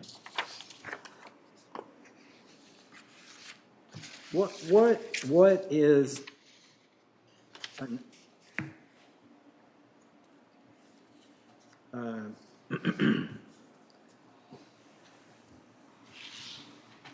in the bullet points on your memo here on this policy, it says significant unanticipated capital expenditures or major equipment replacement.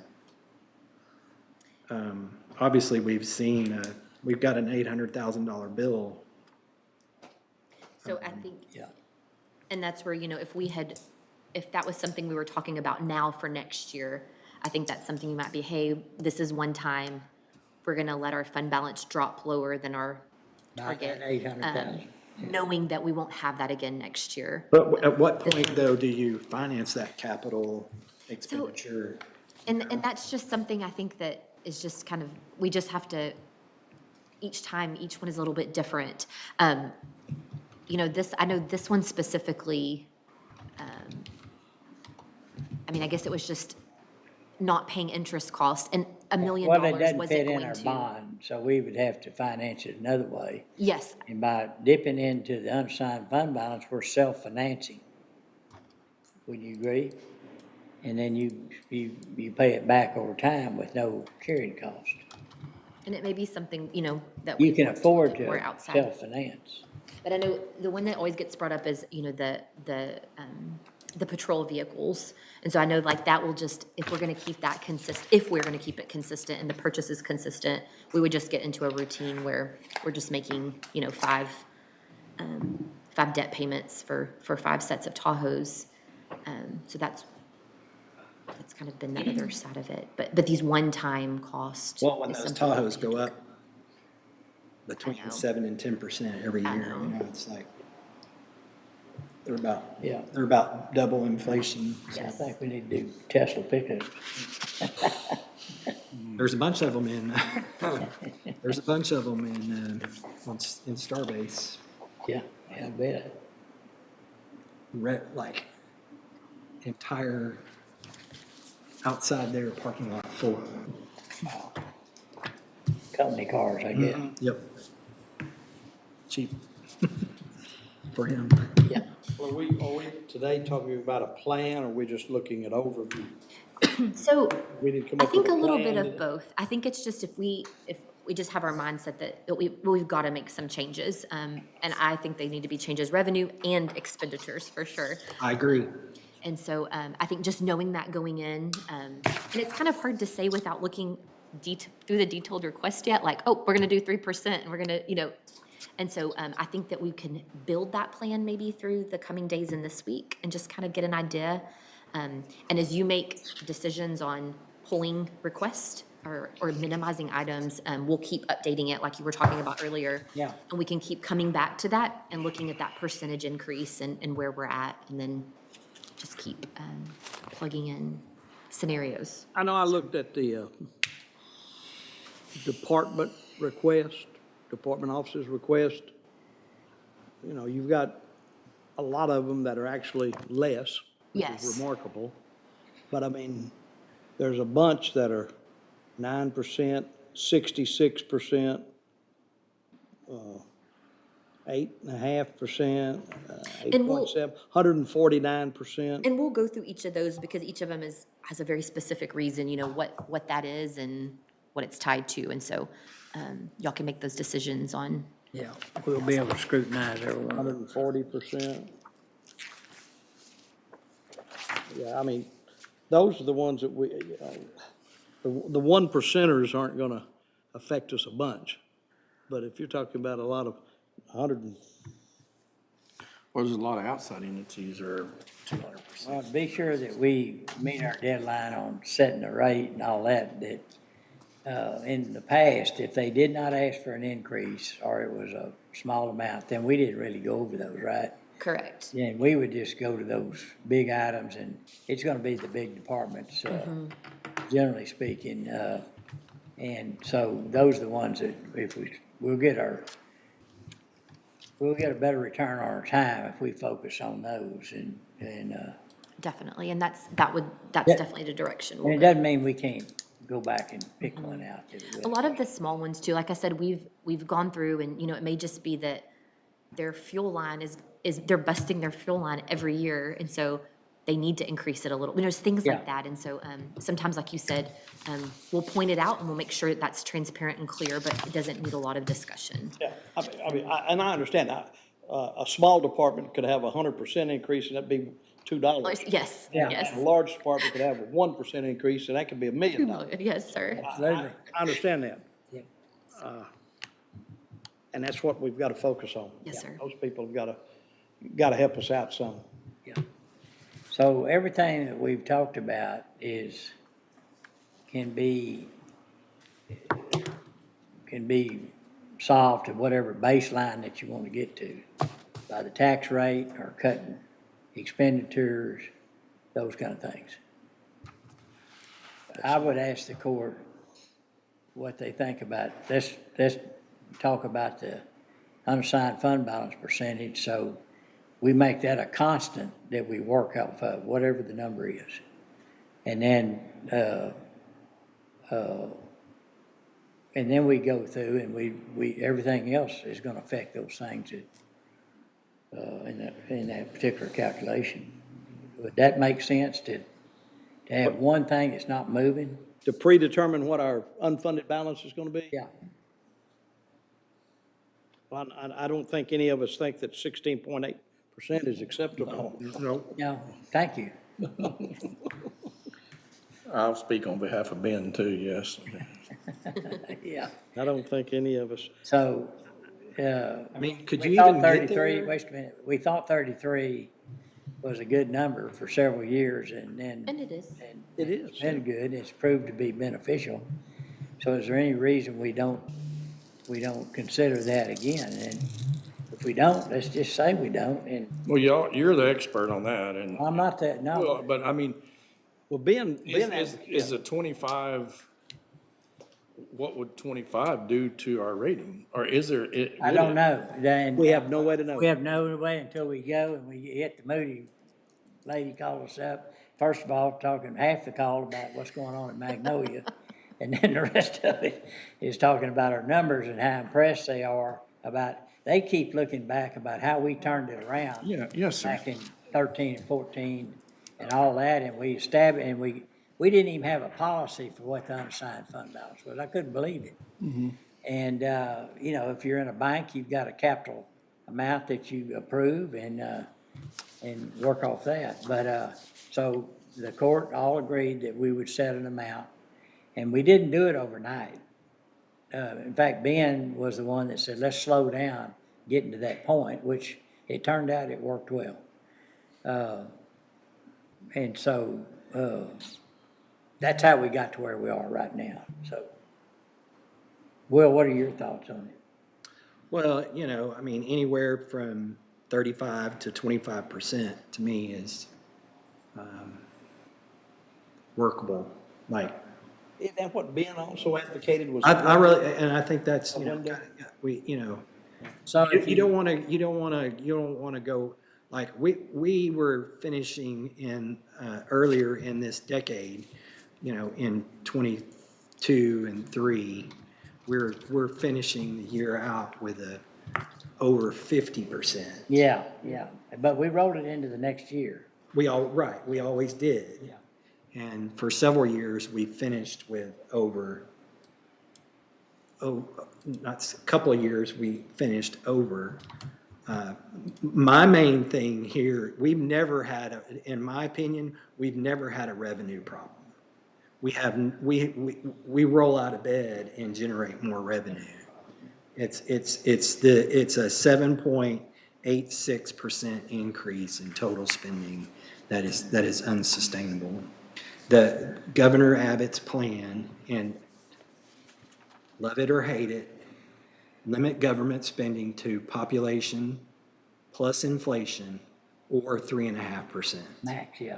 Whichever. Whichever. The lesser of the two. Lesser of the two. Lesser, by more, lesser. So it's not adding all that up, it's the lesser of those two, you know? And to me, that's, there's some egregious, I've been through all of those, I've been through that sheet. There's some egregious spending, in my opinion. I don't agree with you, Francis, that all those spending increases are for continued operations. This past year, we got by with $161 million. Why can't we do that again? We're in a hyper inflationary fuel cost. You know, it should come down. It'll come down by November for certain. But you know, there's some kind of to me, I'm a little disappointed that operationally we use some of these sort of outlying conditions to really put in some of these increases that are not full. But I'd be anywhere from 35 to 25%. I think it needs to be a working range. And I'm not, you know, I voted for the 1.5 cent increase last year, and I'm not gonna, I would hope that we could have some give and take and not have like, we're gonna have this hard set target. Even on spending, so.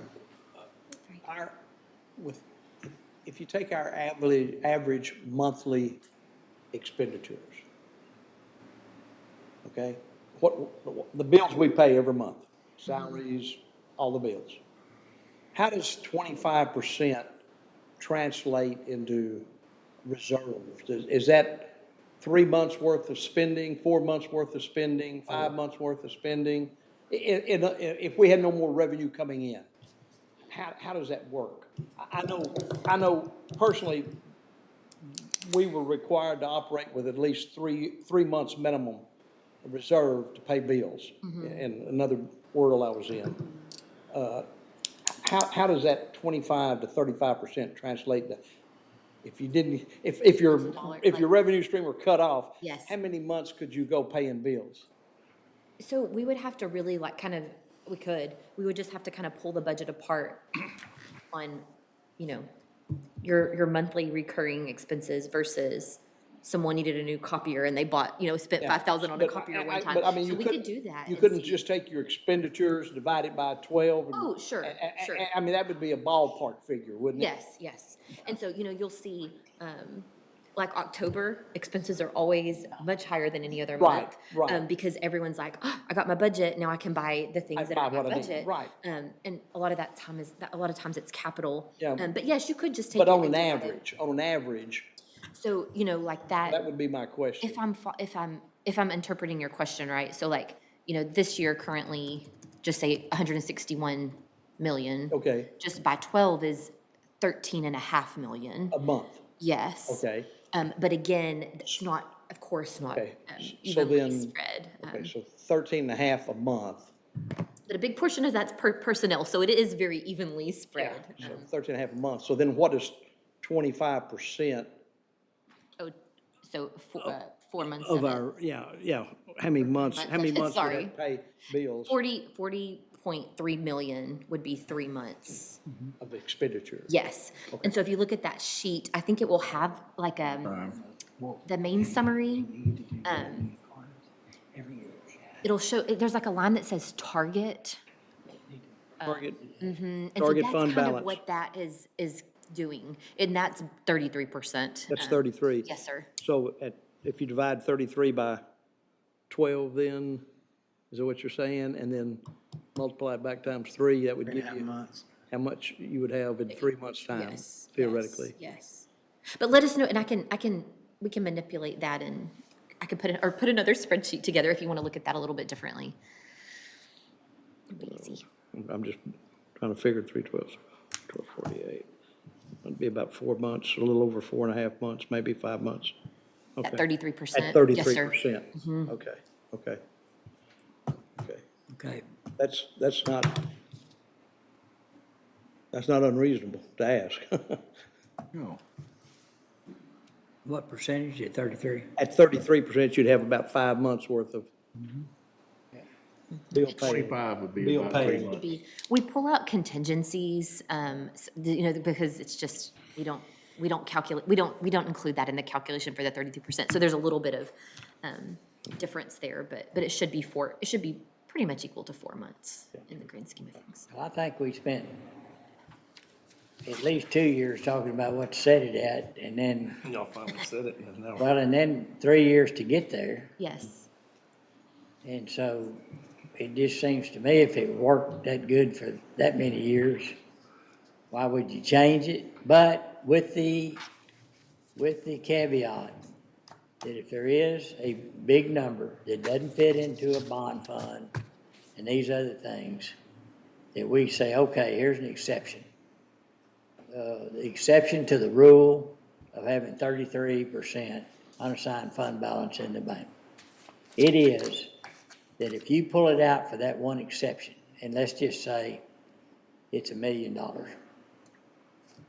that we, in future budgets over the next several years, of course, any court, it's not binding, it's just a idea, that you pay it back $333,000 a year, and in your budgeting process, just the same as when we have over and above 33%, we don't keep it in the bank, we roll it into next year's budget. And that softens it, and that way, we want to be even on ups and downs. And that's the best way to do it, in my opinion. So if anybody disagrees with that, As long as you make exceptions, like you said. yeah, no, I think that's a reasonable exception, because that is not going to the bank and borrowing money. That's loaning ourselves money. So we'll save that interest by doing it that way. And not having a knee jerk on the tax rate, jumping up and down.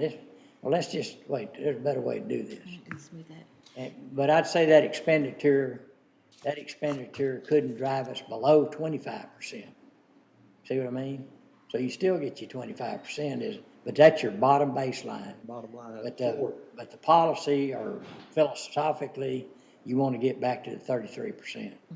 That way you're always focusing on not eating up your savings, because you don't want to raise taxes. And we don't want to raise taxes. But it's other things that's causing us to do it, but as long as we're doing a good job of looking at these expenses. So, and keep working on driving economic development and those things that will help us get out of it. You know, my wish philosophically would be we could stay at 33%, but that our expenditures and our revenue on a yearly basis would match each other. That we Without don't- raising taxes? That we don't spend any more. Good luck.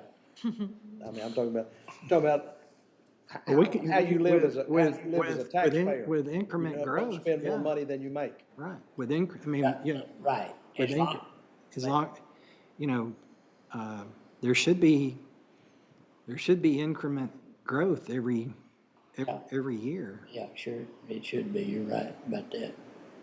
I think we're doing everything we can to influence that side of it. Plenty. So today we decided 33, but we could go below it if we had to. And I think Under that's a where formula then having the that she'll come up policy, with. so, you know, when someone questions it, like a bond counsel, and is like, why is it at 28? We can show them our policy and say, it is, but we have a Golly, plan. But that's And- such a small amount of money between 35 and, I mean, Oh, between the 25 and the Uh-huh. 33. And like you said, you know, it may not affect the decisions they make for future financing, but it's hard to say. But I know they've always questioned it, why has it dropped? They questioned Sure they that do. the last Why time. wouldn't it? And And we had very- I got one question, I got another question.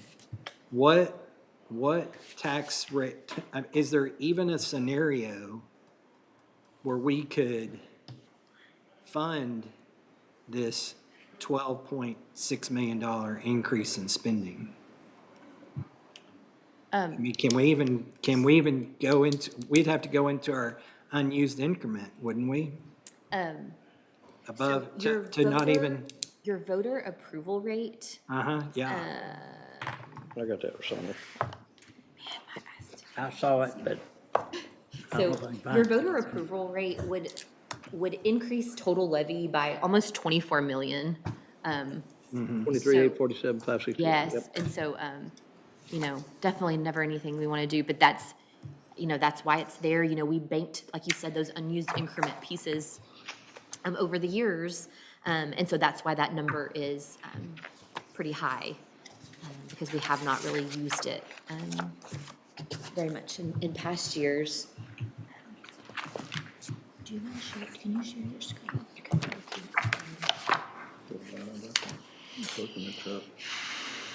23, 840, yeah, that's okay. Haley's gonna share that sheet, and this is the very first tab on the general fund worksheet. Yeah. And so this is something, we looked at this, it's been a past agenda in the last few months, but you'll see there on that very far right column, the voter approval rate, 387,047, and so based on the current taxable values, that very bottom green number is how much increased levy you would collect.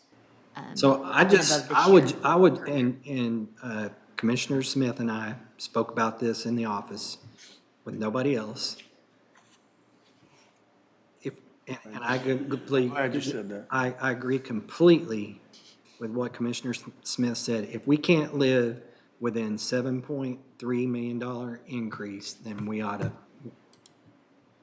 we're not doing our job. And, you know, saying that, what percent?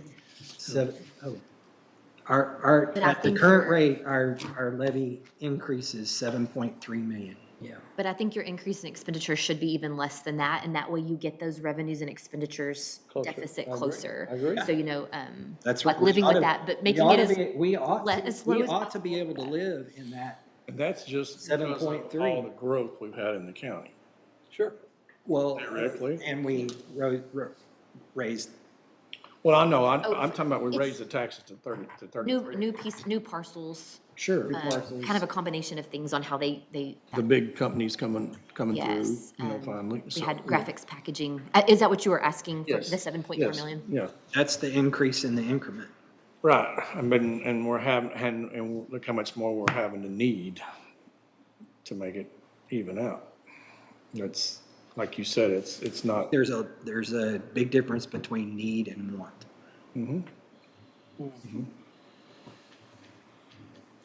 But you're talking about a $7 million increase on revenue and a $12 million increase on expenditure. Or close, is that right? And then we're over, Sorry, Commissioner Lee. we're over budget. 168 plus 6 is 174. Yeah, right about 12, 13 million, yeah. They were over. Again, I know we will pare down that listing through the week as well, so. The more I look at it, the 3%, 3% just keeps shining at me. That this is the year to keep it to that.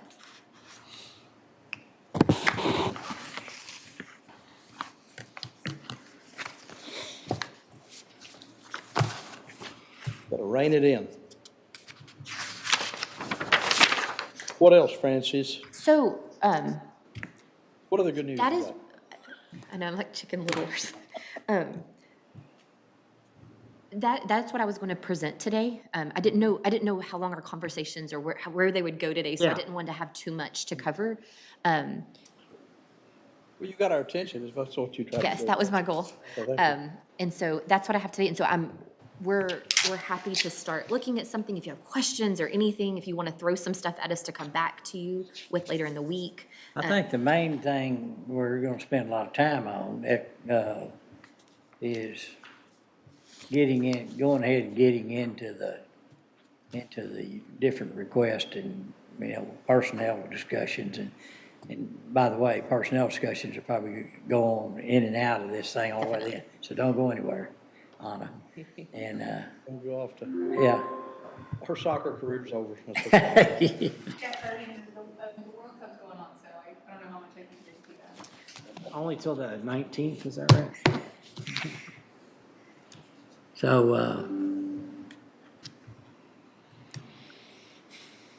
I guess, wherever you want to start. What, I mean, I think if we want to call it today, Call it that's just today what I and was come going to back tomorrow cover, afternoon? cover. She's covered So- everything, she's, yeah. 1:30 tomorrow? Because without getting to a lot of weeds, I think there's not really anything Yeah, I've got else. probate court in the morning, so, Now, we recessed today, didn't we, till tomorrow? yes, we recessed today, yeah. So again, tomorrow we'll go through personnel, and like you said, we'll continue. I know that will pop up through conversations, and then I hope that Thursday and Friday we can get through. Like I said, we'll sort departments, we'll pull them, we'll look at all the increases, capital request, and start checking those off. We'll have the sheriff's office with us, we'll have IT with us, and so some other miscellaneous departments. And so hopefully we can make some good progress this week. Okay. All right. Anything else from anyone? If not, we recess until 1:30 tomorrow.